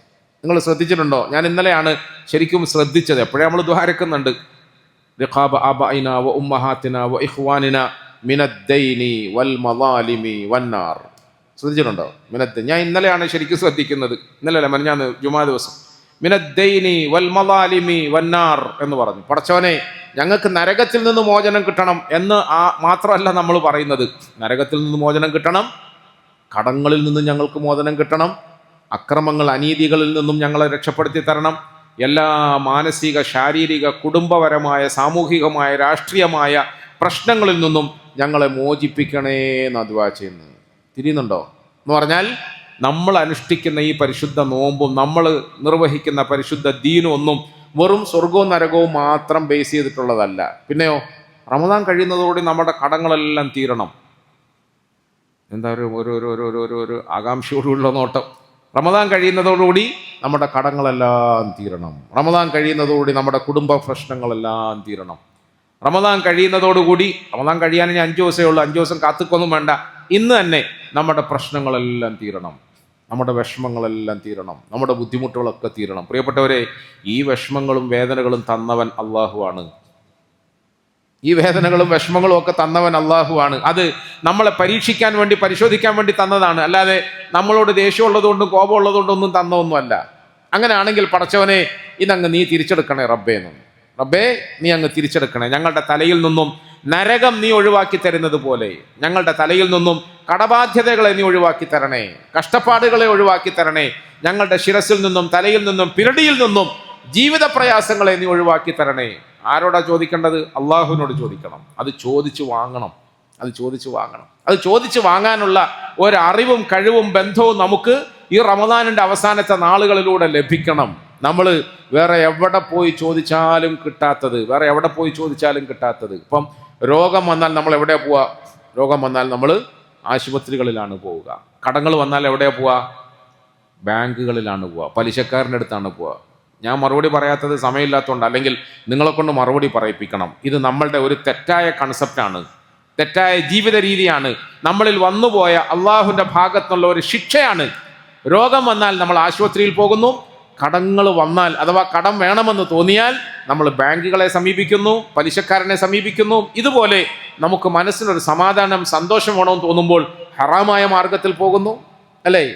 നമുക്ക് എന്തെങ്കിലുമൊക്കെ സന്തോഷത്തിന് വേണ്ടിയിട്ട് അള്ളാഹു അനുവദിക്കാത്ത മാർഗങ്ങളിലേക്ക് പോകുന്നു. പടച്ചവനെ, ഈ റമദാനോടുകൂടി ഞങ്ങളുടെ പെരടിയിൽ നിന്നും നരകത്തെ നീ മോചിപ്പിക്കുന്നത് പോലെ ഇങ്ങനത്തെ വൃത്തികെട്ട വഴികളിൽ നിന്നും ഞങ്ങളെ രക്ഷപ്പെടുത്തണേ എന്ന് രക്ഷപ്പെടുത്തണം. അപ്പോൾ ചോദിക്കാണ്, അപ്പോൾ നമുക്കൊരു അത്യാവശ്യം ഉണ്ടെങ്കിൽ ഒരു പെണ്ണിനെ കെട്ടിക്കാനോ അല്ലെങ്കിൽ പുരയെടുക്കാൻ വേണ്ടി പണയം വെച്ച വീട് ജപ്തിയായപ്പോൾ അതിൽ നിന്ന് മോചനം കിട്ടാനോ ലേശം പൈസക്ക് ആവശ്യമുണ്ടെങ്കിൽ ഇങ്ങ് തരുമോ? എല്ലാവരും ഇപ്പോൾ ചോദിക്കുന്നൊരു ചോദ്യം, നിങ്ങൾ തരുമോ? നിങ്ങളുടെ പള്ളിയിൽ നിന്ന് തരുമോ? പ്രിയപ്പെട്ടവരെ, ആ ചോദ്യം ചോദിച്ചതാണ് നമ്മുടെ ഈമാന്റെ ബലഹീനത എന്ന് പറയുന്നത്. നമ്മൾ അങ്ങനൊരു സംഗതി, അങ്ങനൊരു വിശ്വാസം, അങ്ങനൊരു ജീവിത രീതി നമ്മുടെ സമുദായത്തെ പഠിപ്പിച്ചില്ല. പണ്ട് കാലങ്ങളിൽ നമ്മൾ മൊയ്തീൻ ഷേഖ് റഹിമഹുല്ല അവറുകളെ കുറിച്ചിട്ട് വലിയ മഹത്വം പറയാറുണ്ട്.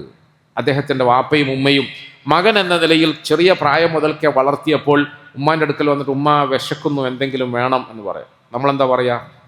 ഞാൻ ഈ നോക്കിക്കൊണ്ടിരിക്കുന്നൊന്ന് നോക്കി തീരട്ടെ, അതുവരെ ഒന്ന് ക്ഷമിക്കാൻ കഴിയുന്നില്ലെങ്കിൽ ഫ്രിഡ്ജ് തുറന്നു നോക്ക്, അതിനകത്ത് എന്തെങ്കിലും ഉണ്ടാകുമ്പോൾ എടുത്ത് കഴിക്ക്. അതുമല്ലെങ്കിൽ അവിടെ മാഗീൻ്റെ പാക്കറ്റ് ഉണ്ടാവും, പൊട്ടിച്ചിട്ടിട്ട് ലേശം തീ കത്തിച്ചിട്ട് വേണമെങ്കിൽ വാരി വിടുങ്ങടാ പോ എന്നാ പറയുക. ഇനി നല്ല ഉമ്മയാണെങ്കിലോ വേഗം ഫോണൊക്കെ അവിടെ വെച്ചിട്ട് ഓടി വന്ന് ആ മകന് വേണ്ടിയിട്ട് എന്തെങ്കിലും ഉണ്ടാക്കിയിട്ട് സ്നേഹത്തോടെ വായി വെച്ചു കൊടുക്കുക. പക്ഷേ മുഹീദ്ദീൻ ഷേഖ് റഹിമഹുല്ലാഹി മാറിയത് ഖദ്ദസല്ലാഹു സിർറഹുൽ അസീസ് എന്ന് നമ്മൾ പറയുന്നത് എന്തുകൊണ്ടാണെന്നറിയോ?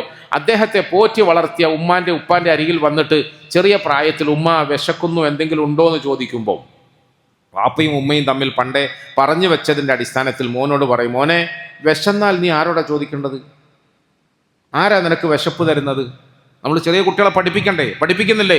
ആരാണ് നിനക്ക് കണ്ണ് തന്നത്? അള്ളാഹു. ആരാ നിനക്ക് കാല് തന്നത്? അള്ളാഹു. ആരാണ് നിനക്ക് കാത് തന്നത്? അള്ളാഹു. ആരാണ് നിനക്ക് ഇതെല്ലാം തന്നത്? അള്ളാഹു. ആരാണ് നിനക്ക് വിശക്കുമ്പോൾ ഭക്ഷണം തരേണ്ടത്? അള്ളാഹു. എന്നാ പിന്നെ ഒരു മുസല്ല വിരിക്ക്, 2 റക്അത്ത് നിസ്കരിക്ക്, ആ അള്ളാഹിനോട് ചോദിക്ക്. ആഹാരം തരുന്നത് ഉമ്മയല്ല, ആഹാരം തരുന്നത് ഉപ്പയല്ല, ഉപ്പക്ക് ആഹാരവും ഒന്നും തരാൻ കഴിയില്ല.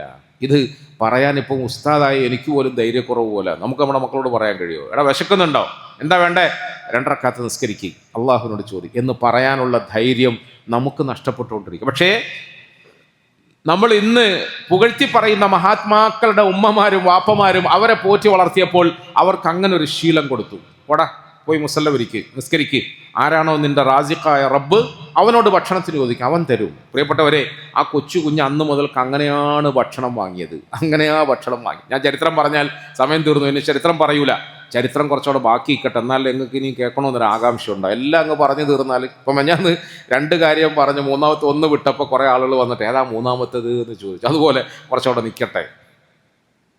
പെട്ടെന്ന് നമ്മുടെ മക്കള് ആശിക്കുന്നതെല്ലാം അങ്ങ് കൊടുത്താൽ അവർക്ക് അള്ളാഹുവിനെ കുറിച്ച് അറിയില്ല. ഇന്ന് എനിക്ക് നിങ്ങൾക്ക് വന്നുപോയ വലിയ അബദ്ധം അതാണ്. നമുക്ക് രോഗം വന്നാൽ നമുക്ക് വിളിച്ച് പ്രാർത്ഥിക്കേണ്ടത് ആരോടാണെന്ന് അറിയില്ല. കടങ്ങൾ വന്നാൽ ആരെയാണ് സമീപിക്കേണ്ടതെന്ന് അറിയില്ല. ആരെയാണ് സമീപിക്കേണ്ടത്? അള്ളാഹുവിനെ സമീപിക്കുക. പ്രിയപ്പെട്ടവരെ, ഞങ്ങൾ റിയാദിലാണല്ലോ അധികം താമസിക്കുന്നത്. റിയാദിലെ ഒരു പ്രമുഖമായ പള്ളിയിൽ ഒരു ഖത്തീബുണ്ട്. ആ ഖത്തീബ് അദ്ദേഹത്തിൻ്റെ അനുഭവങ്ങൾ നിരന്തരമായി ഇങ്ങനെ പറയും. ഞാൻ പറയുന്നത് പോലെ അദ്ദേഹം ഖുർആനും ഹദീസും പറയുന്നതിനോടൊപ്പം അനുഭവങ്ങൾ പറയും. അദ്ദേഹം ഒരിക്കൽ പറഞ്ഞു, ഞാൻ ജുമാ നമസ്കാരത്തിന് ഖുത്ബ നിർവഹിച്ചു. ജുമാ നമസ്കാരത്തിന് ഖുത്ബ നിർവഹിച്ച് നിസ്കാരം കഴിഞ്ഞ് സുന്നത്തൊക്കെ നിസ്കരിച്ച് പുറത്തേക്ക് വന്നപ്പോൾ ഒരു പെണ്ണ് എന്നെ കാണാൻ വേണ്ടിയിട്ട് കാത്തു നിൽക്കുന്നുണ്ട്. ജുമാക്ക് ശേഷം പുറത്തൊരു സ്ത്രീ എന്നെ കാണാൻ വേണ്ടി കാത്തു നിൽക്കുന്നുണ്ട്. അവൾ എന്നോട് സലാം പറഞ്ഞു. ഞാൻ നിങ്ങളെ ഒന്ന് പേഴ്സണലായിട്ട് കാണാൻ കാത്തു നിൽക്കുകയാണ് എന്ന് പറഞ്ഞു. എന്താ കാണേണ്ട അത്യാവശ്യം എന്ന് ചോദിച്ചപ്പം അവൾ അവിടെ ചരിത്രം പറഞ്ഞു. എനിക്ക് ഓർമ്മയുണ്ട് നിന്നെക്കുറിച്ച് നാട്ടുകാരൊക്കെ ഇങ്ങനെ പരാതി പറയുന്നുണ്ട്. കുറേ നാളുകളായി ഇവള് ജുമാൻ്റെ സമയത്ത് മാത്രം പള്ളി വരും. എന്നിട്ടോ നാട്ടുകാരുടെ കയ്യിൽ എന്തെങ്കിലുമൊക്കെ എരന്ന് വാങ്ങാനുള്ള ശ്രമത്തിൽ ജുമാ ദിവസം എല്ലാവരെയും സമീപിക്കും, പൈസക്ക് വയ്ക്കും. ആളുകൾ ഇങ്ങനെ പറയാൻ തുടങ്ങി, കുറേ നാളായി ഇവിടെ ഈ കളി തുടങ്ങിയിട്ട്, എത്ര നാളായി വരിക, ജുമാൻ്റെ ദിവസം ഇവിടെ നിൽക്കുക, പൈസ ഇങ്ങനെ ആളുകളുടെ കയ്യിൽ നിന്ന് വാങ്ങുക, റിയാലുകൾ കൂട്ടിക്കെട്ട് കൊണ്ടുപോവാ. ഇപ്പം ആളുകളൊക്കെ ഇവളെ അവഗണിക്കാൻ തുടങ്ങി. ആളുകൾ മുഖത്ത് നോക്കി പറയും, നിൻ്റെ ഒരു നമ്മൾ പറയുമല്ലോ, നിൻ്റെ ഒരു സ്ഥിരം പണിയായത്, നിൻ്റെ ഒരു സ്ഥിരം പണിയാ. വീട്ടിൽ എത്തിയുമായ 4 മക്കളുണ്ട്, ഞങ്ങൾക്ക് വീടിന് വാടക കൊടുക്കാൻ നിവൃത്തിയില്ല, ഞങ്ങളുടെ ഭർത്താവ് മരിച്ചുപോയി, വിഷമാണ് എന്നിങ്ങനെ പറഞ്ഞ് എല്ലാ വെള്ളിയാഴ്ചയും പൈസ പിരിച്ച് ഇതൊരു സ്ഥിരം താളമായിപ്പോയി. ആളുകൾ ഇവളെ കളിയാക്കി, ആളുകൾ ഇവളോട് ദേഷ്യം പിടിച്ചു. അങ്ങനെ ജനങ്ങൾ ഇനി ഓക്കൊന്നും കൊടുക്കരുതെന്ന് തീരുമാനിച്ചു. 1, 2, 3 ആഴ്ചയായി ഞാനിവിടെ കൈനീട്ടി നിൽക്കുന്നു, പക്ഷെ ഒരു റിയാൽ പോലും ആരും എനിക്ക് തന്നില്ല. ഞാൻ ഉസ്താദ് നിങ്ങളെ കണ്ടിട്ടൊന്ന് പ്രത്യേകം പറയാൻ ആഗ്രഹിച്ചു വന്നതാണ് എന്ന് പറഞ്ഞു. അപ്പോൾ ആ പെണ്ണിനോട് അവസ്ഥകളൊക്കെ ചോദിച്ചപ്പോൾ അവൾ പറഞ്ഞു, അള്ളാഹുൽ സത്യമായി എൻ്റെ ഭർത്താവ് എനിക്ക് നഷ്ടപ്പെട്ടു, ഞാൻ വിധവയാണ്, 4 കുട്ടികളുണ്ട്, താമസിക്കാൻ വീടില്ല, ഞാൻ എൻ്റെ മക്കൾക്ക് അന്നം നൽകാൻ നിവൃത്തിയില്ലാതെ മുഴുപ്പട്ടിണി കൊണ്ട് കഷ്ടപ്പെടുകയാണ്. നാട്ടുകാരെ വിശ്വസിച്ചാലും ഇല്ലെങ്കിലും ഞാൻ ഈ പറയുന്നത് സത്യമാണ്. ഞാൻ ഇവിടെ വന്ന് എരന്ന് വാങ്ങുന്ന പൈസ കൊണ്ടാണ് എൻ്റെ മക്കൾക്ക് ഞാൻ ചിലവിന് കൊടുക്കുന്നത്. അതിപ്പം നിന്നുപോയി, ആളുകളേക്കൊന്നും തരുന്നില്ല. ഈ ഉസ്താദ് പറയാ. ഞാൻ അവളുടെ വർത്താനമൊക്കെ കേട്ടപ്പോൾ എനിക്ക് മനസ്സിലായി ഇത് കാര്യം ശരി തന്നെയാണ് പറഞ്ഞു. ഞാൻ അവളോട് സമാധാനിപ്പിക്കാൻ, ആശ്വസിപ്പിക്കാൻ വേണ്ടി പറഞ്ഞു, ഇൻഷാ അള്ളാ ഞാൻ നിനക്ക് വേണ്ടി ദുആ ചെയ്യാം, നിൻ്റെ ദാരിദ്ര്യമൊക്കെ അള്ളാഹു മാറ്റി തരട്ടെ, നിൻ്റെ പ്രയാസങ്ങൾക്കൊക്കെ അള്ളാഹു പരിഹാരം തരട്ടെ. പ്രിയപ്പെട്ടവളെ, ഇത്രയും നാളിൻ്റെ ഇടയ്ക്ക് നാട്ടുകാരുടെ മുമ്പിൽ നീ കൈ നീട്ടിയിട്ട് യാചിച്ചതിൻ്റെ ഇടയിൽ നിൻ്റെ റബ്ബിനോട് നീ ആത്മാർത്ഥമായിട്ട് ഈ കാര്യം ചോദിച്ചോ? നിൻ്റെ റബ്ബിനോട് നീ സഹായം തേടിയോ? നിൻ്റെ റബ്ബിനോട് നിൻ്റെ ദാരിദ്ര്യത്തെക്കുറിച്ച് നീ പറഞ്ഞോ? നീ നിൻ്റെ റബ്ബിനോട് പറഞ്ഞിരുന്നെങ്കിൽ അത് കേൾക്കുമ്പം അവർക്കും നമുക്കും ഒക്കെ പെട്ടെന്ന് വെറുപ്പാണ് തോന്നുക. നിങ്ങളുടെ മുമ്പിൽ ഞാൻ വന്നത് എന്തെങ്കിലും ചില്ലറ കിട്ടാൻ വേണ്ടി, അല്ലാതെ നിങ്ങളുടെ വയതു മുറുതി നസിയത്തൊന്നും കേൾക്കാൻ വേണ്ടിയല്ല.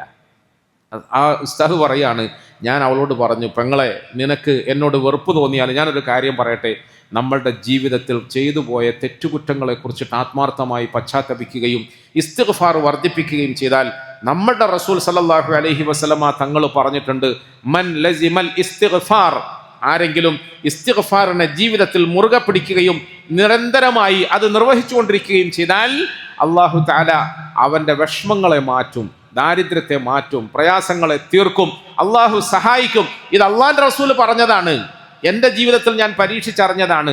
അതുകൊണ്ട് സഹോദരി, നീ അങ്ങനെ ഒരു പരീക്ഷണം നടത്തും. ഇത്രയും 3 ആഴ്ചയായില്ലേ നാട്ടുകാരോട് കൈ നീട്ടിയിട്ട് നിനക്കൊരു റിയാല് കിട്ടിയില്ലെന്ന് പറയുന്നു. ഇന്ന് മുതൽക്ക് നീ നിന്റെ റബ്ബിൻ്റെ മുമ്പിൽ ആ കൈ ഒന്ന് നീട്ട്, ഇസ്തിഗ്ഫാർ പറയാൻ ശ്രമിക്ക്, നീ വീട്ടിലേക്ക് പോ, ഇനി ആരോട് നിന്റെ വിഷമങ്ങൾ നീ പറയരുത് എന്ന് ഞാൻ അവളെ ഉപദേശിച്ചു. സ്വാഭാവികമായിട്ടും ഞാൻ അങ്ങനെയല്ലേ ഉപദേശിക്കേണ്ടത്. ഇന്ന് നമുക്ക് കിട്ടാത്തൊരു ഉപദേശം അതാണ്. നമുക്ക് കിട്ടാത്തൊരു ഉപദേശം എന്ന് പറയുമ്പോൾ ചിലപ്പോൾ നമ്മൾ ഈ ഉപദേശം കൊടുക്കുന്നത് എങ്ങനെയാണെന്നറിയോ? ഏതെങ്കിലും ഒരുത്തൻ പാവപ്പെട്ടവൻ്റെ അത്യാവശ്യത്തിന് വേണ്ടിയിട്ട് നമ്മുടെ മുമ്പിൽ വന്നിട്ട് ഒരു സഹായം തേടുമ്പോൾ നമ്മളിങ്ങനെ ഓനോട് വേദം ഓതി കൊടുക്കും. എന്തിനു വേണ്ടി? ഞാനൊരു 500 റുപ്യ കൊടുക്കുന്നതിൻ്റെ മടിക്ക് വേണ്ടിയിട്ട് ഞാൻ ഹദീസും ആയത്തും പറഞ്ഞു കൊടുക്കുക. അത് പറ്റൂല, അത് പറ്റൂല. അതുപോലെ ഞാൻ എന്തെങ്കിലും ഇങ്ങനത്തെ നല്ല കാര്യം പറയുമ്പം അവൻ ഇങ്ങോട്ട് തിരിച്ചു പറയാ, അല്ലെങ്കിൽ അവൾ ഇങ്ങോട്ട് തിരിച്ചു പറയാ.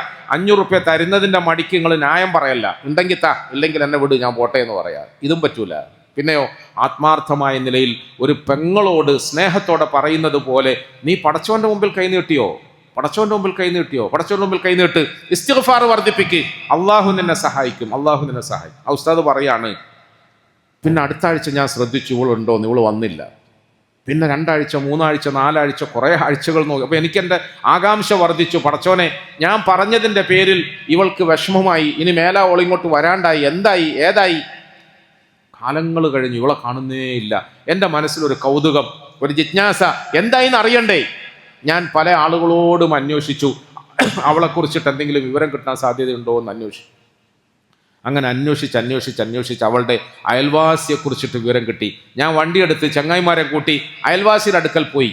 ഞാൻ ചോദിച്ചു, ഇന്നൊരു പെണ്ണുണ്ടായിരുന്നല്ലോ, എന്താ അവളുടെ അവസ്ഥ എന്നൊക്കെ ചോദിച്ചപ്പോൾ അവരെന്നോട് പറഞ്ഞു, അള്ളാഹു സുബ്ഹാനഹു വ തആല വലിയ കരുണയുള്ളവനാണ്, പടച്ചവൻ്റെ തീരുമാനം വല്ലാത്ത തീരുമാനമാണ്, എന്ത് പറ്റി എന്ന് ഞാൻ ആകാംക്ഷയോടെ ചോദിച്ചപ്പോൾ പറഞ്ഞു, അവളുടെ ദാരിദ്ര്യവും കഷ്ടപ്പാടും യാചനയും ഒക്കെയുമായി നടക്കുന്നതിൻ്റെ ഇടയിൽ ഏതോ ഒരു പള്ളിയിൽ ഉസ്താദിനെ കണ്ടുപോലോ, ആ ഉസ്താദ് ഓക്ക് കുറച്ച് ഉപദേശം കൊടുത്തുപോലോ, ഓള് എല്ലാ ദിവസവും വീട്ടിൻ്റെ ഉള്ളിൽ വാതിലടച്ച് രാത്രിയെല്ലാം കരഞ്ഞ് ഇസ്തിഗ്ഫാർ പറയല, വേറെ പണിയൊന്നുമില്ല.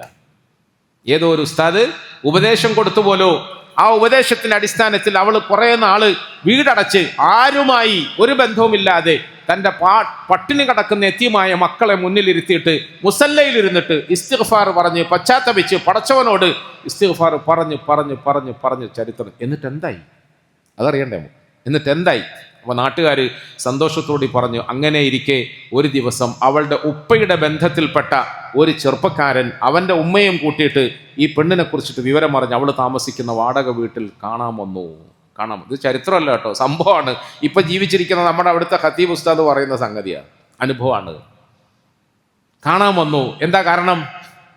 വാപ്പയുടെ ബന്ധത്തിൽപ്പെട്ട ഒരാൾ ഇങ്ങനെ ദാരിദ്ര്യത്തിൽ ഒരു സ്ഥലത്ത് കഷ്ടപ്പെടുന്നു എന്ന വിവരം കിട്ടിയപ്പോൾ സമ്പന്നനായ ആ ചെറുപ്പക്കാരൻ തൻ്റെ ഉമ്മാനെ കൂട്ടിയിട്ട് സാധനങ്ങളും പൈസയും ഒക്കെ ആയിട്ട് ഈ സഹോദരിയെ കാണാൻ വേണ്ടി വന്നു. പരസ്പരം അതുവരെ ബന്ധമൊന്നും ഉണ്ടായിട്ടില്ല. അങ്ങനെയാണല്ലോ, പൈസ ഉണ്ടാകുമ്പോൾ ബന്ധം ഉണ്ടാവും, പൈസ കുറയുമ്പോൾ ബന്ധം കുറയും. അങ്ങനെയാണ്. പൈസ ഉണ്ടെങ്കിൽ ഉപ്പാൻ്റെ മരുമോടെ ഭർത്താവിൻ്റെ മാപ്പിളേൻ്റെ അയൽവാസിയാന്ന് പറയും. എൻ്റെ അടുത്ത ആളാ, അത്രയ്ക്കും അടുത്ത ആളാ. പൈസ ഇല്ലെങ്കിലോ, അതെങ്ങനെയോ ഒരു കുടുംബമായി, ഒരു കസിൻ ആയി വരും എന്നാണ്. ഒരു കസിൻ ആയി വരും. ഞാൻ എന്നോട് അങ്ങനെ ഒരാൾ പറഞ്ഞപ്പോൾ ഞാൻ നോമ്പ് പിടിച്ചോണ്ട് പറയാൻ പാടില്ലാത്തൊരു വാക്ക് പറഞ്ഞു. അങ്ങനെ പൈസ കുറവാണെങ്കിൽ ഇങ്ങനെ വളഞ്ഞ് കസിനാക്കി മാറ്റാം എന്ന് പറഞ്ഞാൽ, നിങ്ങൾക്ക് വേണ്ടി വേണമെങ്കിൽ ഞാൻ അവനെ ബന്ധുവാന്ന് പറയാം, നിങ്ങൾക്ക് വേണ്ടി വേണമെങ്കിൽ ഞാൻ നിങ്ങളെ അവനെ ബന്ധുവാന്ന് പറയാം. പൈസ ഉണ്ടെങ്കിലോ, അവനെൻ്റെ സ്വന്തമല്ല, ഉപ്പാൻ്റെ മരുവൻ്റെ അയൽവാസിയുടെ വ്യാപ്പാളിൻ്റെ ഉപ്പാൻ്റെ മരുവനാണെന്ന് പറയാം, അടുത്ത ബന്ധം പൈസ ഉണ്ടെങ്കിൽ. അങ്ങനെയല്ല പ്രിയപ്പെട്ടവരെ, നമ്മൾ പൈസക്ക് വേണ്ടിയിട്ടല്ല, അള്ളാഹുവിന് വേണ്ടി പരസ്പരം സ്നേഹിക്കണം, മുഹബ്ബത്ത് വെക്കണം, കുടുംബ ബന്ധം ചേർക്കണം, ഇല്ലാത്തവനോടൊപ്പം പോയി നിൽക്കണം, അവൻ എന്തെങ്കിലുമൊക്കെ ഉപകാരം ചെയ്തു കൊടുക്കണം. സാധിക്കുമെങ്കിൽ അങ്ങനത്തെ ആളുകളുടെ വീട്ടിൽ പോയി നോമ്പ് തുറക്കണം. നോമ്പ് തുറപ്പിക്കൽ വളരെ പ്രധാനപ്പെട്ട അമലാണ് അല്ലേ? ഇഫ്താർ സംഗമം നടത്തലല്ല, ഒരു നോമ്പ് തുറ. നമ്മുടെ ഭാര്യയും മക്കളെയൊക്കെ കൂട്ടിക്കൊണ്ട് അത്യാവശ്യ സാധനങ്ങളൊക്കെ തയ്യാറാക്കിക്കൊണ്ട് നമ്മുടെ കുടുംബത്തിൽ നിന്നും തീരെ നിവൃത്തിയില്ലാതെ കഴിയുന്ന ഏതെങ്കിലും കുടിലുകൾ ഉണ്ടെങ്കിൽ ആ കുടിലുകളിലേക്ക് പോകണം, അവരോടൊപ്പം അന്നത്തെ രാത്രി നോമ്പ് തുറക്കണം. അതിനാ നോമ്പ് തുറ എന്ന് പറയുന്നത്. അല്ലെങ്കിൽ ആ പാവങ്ങൾ സാധുക്കൾ കുടിലിൽ കഴിയുന്നവർ നമ്മളുടെ എയർ കണ്ടീഷൻ ഫിറ്റാക്കിയ മുന്തിയ പൊരൻ്റെ ഉള്ളിലേക്ക് അവരെ ഇങ്ങോട്ട് ക്ഷണിച്ചു വരുത്തണം. നമ്മുടെ വീട്ടിൽ അവർ 1 ദിവസം 2 ദിവസം താമസിപ്പിക്കണം. എൻ്റെ ഉപ്പാൻ്റെ ബന്ധുക്കൾക്ക് ഞാൻ സഹായം കൊടുക്കണം, എൻ്റെ ഉമ്മാൻ്റെ ബന്ധുക്കൾക്ക് ഞാൻ സഹായം കൊടുക്കണം. അതിനാണ് ഇസ്ലാം ഇഫ്താർ പ്രോത്സാഹിപ്പിച്ചത്. അള്ളാഹു ഇതൊക്കെ മനസ്സിലാക്കാൻ തൗഫീഖ് തരുമാറാകട്ടെ. സമയം തീർന്നുപോയി, വിഷയങ്ങളൊന്നും പറയാനും കഴിഞ്ഞില്ല. അള്ളാഹു നല്ല കാര്യങ്ങൾ കൂടുതൽ കേട്ട് മനസ്സിലാക്കി അമൽ ചെയ്യാൻ നമുക്ക് തൗഫീഖ് തരുമാറാകട്ടെ. ഈ സഹോദരിയെക്കുറിച്ചിട്ട് അയൽവാസി പറഞ്ഞു, ആ ചെറുപ്പക്കാരൻ ഉമ്മാനം കൂട്ടിക്കൊണ്ട് ഇവിടെ വന്നു, കുറേ സാധനങ്ങൾ കൊണ്ടുവന്നു, അവരെ സഹായിച്ചു, അവർക്ക് പൈസ കൊടുത്തു. എന്നിട്ട് അവർ പോകാൻ വേണ്ടി ഇങ്ങനെ ഇറങ്ങി കാറിൽ കയറി കുറച്ച് ദൂരം പോയി കുറേ സമയം അവിടെ നിർത്തിയിട്ട് പിന്നെ അവർ തിരിച്ചു വന്നു. എന്താ തിരിച്ചു വരാൻ കാരണം ഈ ചെറുപ്പക്കാരൻ കാറിൽ കയറി തിരിച്ചു പോകാൻ വേണ്ടിയിട്ട് പകുതി ദൂരം എത്തിയപ്പം ഉമ്മാനോട് ഇങ്ങനെ മടിച്ചു പറഞ്ഞു, ഉമ്മ ഭർത്താവ് മരിച്ചിട്ട് കുറേ കാലമായി, 4 പെൺകുട്ടികളെയും കൊണ്ട്, അനാഥ കുട്ടികളെയും കൊണ്ട് കഷ്ടപ്പെടുകയാണ്, സാമ്പത്തികമായി ഒന്നുമില്ല, എൻ്റെ ഉപ്പാൻ്റെ ഏറ്റവും അടുത്ത ബന്ധത്തിൽപ്പെട്ട പെൺകുട്ടിയാണ്, ഞാൻ ഇന്ന് ആരോഗ്യമുള്ള ചെറുപ്പക്കാരനാണ്, നമ്മൾ വലിയ സമ്പന്നന്മാരാണ്, നമുക്ക് സമ്പത്തുണ്ട്, ആരോഗ്യമുണ്ട്, ഉമ്മ ഞാൻ മടിച്ചിട്ടാണെങ്കിൽ ഒരു കാര്യം പറയട്ടെ, ആ വിധവയായ പെണ്ണിനെ ഞാൻ കല്യാണം കഴിക്കട്ടെ എന്ന് ചോദിച്ചു. ഉമ്മ പറഞ്ഞു, മോനെ ഞാൻ ഇങ്ങനെ മൗനമായിരുന്നു ചിന്തിക്കുന്നത് അതായിരുന്നു, എൻ്റെ മോനെ കൊണ്ട് ആ പെണ്ണിനെ കെട്ടിച്ചാൽ എന്താന്ന്. അത് സൗദി അറേബ്യ ആയതുകൊണ്ട് കുഴപ്പമില്ല അല്ലേ, നമ്മളെ കഫീലിന് 4 ഭാര്യമാരുണ്ട്. അത് പറഞ്ഞാൽ പിന്നെ സമയം പോകുമല്ലോ അല്ലേ. അവിടെ 4 ഭാര്യമാരെന്നുള്ളത് പ്രശ്നം. ഇവിടെ ആയിരുന്നെങ്കിൽ പിന്നെ ഉള്ള കുടുംബ യുദ്ധമായി മാറുമായിരുന്നു. ഏതായിരുന്നാലും ഈ മകൻ്റെ മനസ്സിൻ്റെ വിശാലത കൊണ്ട് മകൻ ഉമ്മാനോട് ചോദിക്കേണ്ട താമസം ഉമ്മ പറഞ്ഞു, മോനെ ഞാനും അതാ ചിന്തിക്കുന്നത്, എന്നാൽ പിന്നെ ഉമ്മ ഈ വാടക വീട്ടിൽ നിന്നും അവരെ ഒഴിവാക്കാം, അവർക്ക് നല്ലൊരു വീട് ഉണ്ടാക്കി കൊടുക്കാം, അവരെ ഞാൻ കല്യാണം കഴിക്കാം. ഈ നാട്ടുകാർ സന്തോഷത്തോടെ ഈ ഉസ്താദിനോട് പറഞ്ഞു, ഇന്ന് ആ പെണ്ണ് റിയാദിലെ ഏറ്റവും സമ്പന്ന കുടുംബത്തിൽപ്പെട്ട ഒരു ചെറുപ്പക്കാരൻ്റെ ഭാര്യയായി വലിയ വില്ലയിൽ താമസിക്കുക. ഇതെല്ലാം കിട്ടിയത് ഏതോ ഒരു പള്ളിയിലത്തെ ഖത്തീബ് ഉസ്താദ് ഇസ്തിഗ്ഫാർ പറയാൻ പഠിപ്പിച്ചതിൽ നിന്ന് കിട്ടിയതാണ് എന്ന് പറഞ്ഞു. ഇതാരാ പറയുന്നത്? ജീവിച്ചിരിക്കുന്ന നമ്മൾ അറിയുന്ന ഒരു പണ്ഡിതൻ നമുക്ക് പറഞ്ഞ അനുഭവം. ഞാൻ എന്താ പറഞ്ഞെന്നറിയോ? പള്ളിയുടെ മുമ്പിൽ പെണ്ണുങ്ങൾ വരും, ആണുങ്ങൾ വരും, നമ്മളോട് സഹായം ചോദിക്കും, നമ്മൾ അവരെ ആട്ടും, കുറവാക്കും, കൊച്ചാക്കും. ആരോഗ്യമുണ്ടല്ലോ, ആന പോലത്തെ തടിയുണ്ടല്ലോ, പണിയെടുത്ത് ജീവി. ഒരു ഭാഗത്ത് അങ്ങനെ, മറുഭാഗത്ത് വലിയ കാറും വീടും ഒലക്കയെല്ലാം ഉണ്ടല്ലോ, ഒരു ഉറുപ്പ്യ കൊടുക്കൂലല്ലേ, പിശുക്കൻ ആചാര പോലും ഉസ്താദാ പോലും എല്ലാവർക്കും കൊടുക്കുന്നു, ഭയങ്കര പേരാ പോലും കൊടുത്തൂടല്ലേ. ഇത് രണ്ടുമല്ല പ്രിയപ്പെട്ടവരെ. നമ്മൾ വതവാസോബിൽ ഹഖ് വതവാസോബിൽ സബർ, നമ്മൾ നമ്മുടെ പെങ്ങന്മാർ, പെണ്ണുങ്ങൾ, ആണുങ്ങൾ എല്ലാവരെയും കൂട്ടിയിരുത്തിയിട്ട് നമ്മൾ പറയണം, പടച്ചവനാണ് നമുക്ക് സമ്പത്ത് തരുന്നത്, അള്ളാഹുവാണ് നമുക്ക് ദാരിദ്ര്യം തരുന്നത്, അള്ളാഹുവാണ് നമുക്ക് സമ്പത്ത് തരുന്നത്, അള്ളാഹുവാണ് നമുക്ക് ദാരിദ്ര്യം തരുന്നത്, അള്ളാഹുവാണ്. അള്ളാഹുവിലേക്ക് നമ്മൾ തിരിയണം, ഇസ്തിഗ്ഫാറിനെ വർദ്ധിപ്പിക്കണം. അദ്ദേഹം പറഞ്ഞ ഒട്ടനവധി അനുഭവങ്ങളുണ്ട്, ഇപ്പോഴും പറഞ്ഞുകൊണ്ടേയിരിക്കുകയാണ് അദ്ദേഹം. അതാ ഞാൻ പ്രത്യേകം പറയുന്നത്. സാമ്പത്തികമായി നല്ല ശേഷിയുള്ള ഒരു മനുഷ്യൻ, റിയാദിൽ തന്നെ സാമ്പത്തികമായി നല്ല ശേഷിയുള്ള ഒരു അറബി, അദ്ദേഹത്തിന് മാരകമായ ഒരു രോഗം പിടിപെട്ടു. എന്താ? ക്യാൻസർ രോഗത്തിൻ്റെ പേരിൽ അദ്ദേഹം വലിയ വലിയ ആശുപത്രികളിലൊക്കെ പോയി ചികിത്സ തേടി. ആ ചികിത്സക്കൊന്നും ഒരു ഉപകാരവും കിട്ടിയില്ല. അവസാനം അദ്ദേഹത്തിന് ആശുപത്രിക്കാർ എഴുതിത്തള്ളി, മാരകമായി ഈ രോഗത്തിൽ നിന്നും ഒരു മോചനവും കിട്ടൂല, രക്ഷയില്ല, അതുകൊണ്ട് ഇനി വീട്ടിലേക്ക് എടുത്തോന്ന് പറയാം. അങ്ങനെ ഉണ്ടല്ലോ, നീ വീട്ടിലേക്ക് എടുത്തോ, ആശുപത്രി കടത്തിയിട്ട് കാര്യമൊന്നുമില്ല, വീട്ടിലേക്ക് എടുത്തോന്ന് പറയാം. വീട്ടിലേക്ക് എടുത്തിട്ട് ഈ രോഗം കൊണ്ട്, അതിൻ്റെ വേദന കൊണ്ട് പൊളയുന്ന സമ്പന്നനായ ഈ മനുഷ്യൻ വല്ലാതെ ബേജാറിൻ്റെ കടുപ്പം വരുമ്പം അവസാന കൈക്ക് ചെയ്യുന്ന ഒരു കാര്യമുണ്ട്. എന്താ കാര്യം? പള്ളി വരിക, ഉസ്താദന്മാരെ കാണുക, പിന്നെ നിസ്കാരം, ദുആയും ഇബാദത്തും ഒക്കെ ആയിട്ട് കഴിയുക. അങ്ങനെയാണല്ലോ. അങ്ങനെങ്കിലും നമ്മൾ നന്നാകുന്നത് അള്ളാഹുവിന് ഇഷ്ടമാണ്, കുഴപ്പമൊന്നുമില്ല. പ്രിയപ്പെട്ടവരെ, ഈ ഉസ്താദ് പറയാണ്, ഒരു ദിവസം ഈ മനുഷ്യൻ വന്നിട്ട് പറഞ്ഞു, ഞാനൊരു പ്രത്യേക കാര്യം നിങ്ങളെ അറിയിക്കാൻ വേണ്ടിയിട്ട് വന്നതാണ്, ഒരു കാര്യം അറിയിക്കാൻ വേണ്ടി വന്നതാണ്. എന്താ കാര്യം? ഞാൻ എൻ്റെ മുഴുവൻ സമ്പത്തുകളും അള്ളാഹുവിൻ്റെ മാർഗത്തിൽ എഴുതി വെക്കുകയാണ്, ചെലവാക്കാൻ തീരുമാനിച്ചിരിക്കുകയാണ്. അതിന് ഞാൻ നിങ്ങളെ വക്കാലത്ത് ഏൽപ്പിക്കാൻ വന്നതാണ്. എൻ്റെ മുഴുവൻ സമ്പത്ത് ഞാൻ പടച്ചവൻ്റെ മാർഗത്തിൽ കൊടുക്കുക. എനിക്കിനി സമ്പത്ത് വേണ്ട, സ്വത്ത് വേണ്ട, കാരണം അതൊന്നും അനുഭവിക്കാൻ എനിക്ക് കഴിയുന്നില്ല. ഞാൻ രോഗിയായി, മാരകമായ രോഗിയായി, എനിക്കിനി ചികിത്സയില്ലെന്ന് പറയാം. എനിക്ക് ചികിത്സയില്ലെങ്കിൽ പിന്നെ ഞാൻ എന്തിനാണ് ഈ സമ്പത്തൊക്കെ കൊണ്ടു നടക്കുന്നത്? ഇത് മുഴുവനും ഞാൻ പള്ളിക്ക് കൊടുത്തു, പടച്ചവന് കൊടുത്തു, ദീനിന്റെ മാർഗത്തിൽ കൊടുത്തു, അത് ഞാൻ സദഖ ചെയ്തു എന്ന് പറഞ്ഞു. ഉസ്താദ് പറഞ്ഞു, അൽഹംദുലില്ലാ, നിങ്ങൾ പറയുന്നത് നല്ല കാര്യമാണ്. പൈസ പടച്ചവന് കൊടുക്കുക, പള്ളിക്ക് കൊടുക്കുക, ദീനിന്റെ മാർഗത്തിൽ, നല്ല കാര്യമാണ്. പക്ഷേ ഞാനൊരു കാര്യം നിങ്ങളോട് പറയട്ടെ, ആരാ നിങ്ങൾക്ക് ചികിത്സയില്ലെന്ന് പറഞ്ഞത്? ആരാ നിങ്ങൾക്ക് പ്രതീക്ഷയ്ക്ക് വകയില്ലെന്ന് പറഞ്ഞത്? അത് ഈ നാട്ടിലെ ഡോക്ടർമാരല്ലേ, ഇന്ന ഡോക്ടർമാരല്ലേ. എന്നാൽ ഈ ഡോക്ടർമാരെയും നമ്മളെയും ഒക്കെ സൃഷ്ടിച്ച് സംരക്ഷിച്ച് പരിപാലിക്കുന്നവൻ അള്ളാഹുവാണ്. രോഗത്തിൻ്റെയും ഷിഫയുടെയും ഒന്നും ഉത്തരവാദിത്തം ഈ ആശുപത്രിക്കാരുടെ കയ്യിൽ അള്ളാഹു കൊടുത്തിട്ടില്ല, ഡോക്ടർമാരുടെ കയ്യിൽ അള്ളാഹു കൊടുത്തിട്ടില്ല. അവർ വിചാരിക്കുന്നത് പോലെ അല്ല കാര്യങ്ങൾ നടക്കുക. അവരുടെ മിഷണറികളിൽ കിട്ടുന്ന റിസൾട്ടിന്റെ അടിസ്ഥാനത്തിലല്ല നമ്മളുടെ ആയുസിന്റെ നീളവും അതിന്റെ ചുരുക്കവും തീരുമാനിക്കുക. ഇത് ഞാനും നിങ്ങളും എന്നോട് പറയേണ്ട കാര്യമാണ് പ്രിയപ്പെട്ടവരെ. നമ്മൾ ഓരോരുത്തരും നമ്മുടെ സഹോദരി സഹോദരന്മാരോട് സമാധാനത്തോടെ പറഞ്ഞു കൊടുക്കേണ്ട വിഷയമാണ്. നമ്മൾ ആശുപത്രികളെ അല്ല ആശ്രയിക്കേണ്ടത്, ഡോക്ടർമാരെ അല്ല ആശ്രയിക്കേണ്ടത്, വേണ്ടാന്നുള്ള അർത്ഥത്തിലല്ല, അവരെ അല്ല ആശ്രയിക്കേണ്ടത്. നമ്മൾ ആശ്രയിക്കേണ്ടത് നമ്മുടെ രക്ഷിതാവിനെ, നമ്മുടെ ആയുസ് തീരുമാനിക്കേണ്ടത്, നമ്മുടെ ആരോഗ്യം തീരുമാനിക്കേണ്ടത്, നമ്മുടെ രോഗങ്ങൾ മാറുവോ ഇല്ലേ എന്ന് തീരുമാനിക്കേണ്ടത് ഇതാ മരിൽ തുഫഹുവേഷ്ഫീൻ, ഇതാ മരിൽ തുഫഹുവേഷ്ഫീൻ.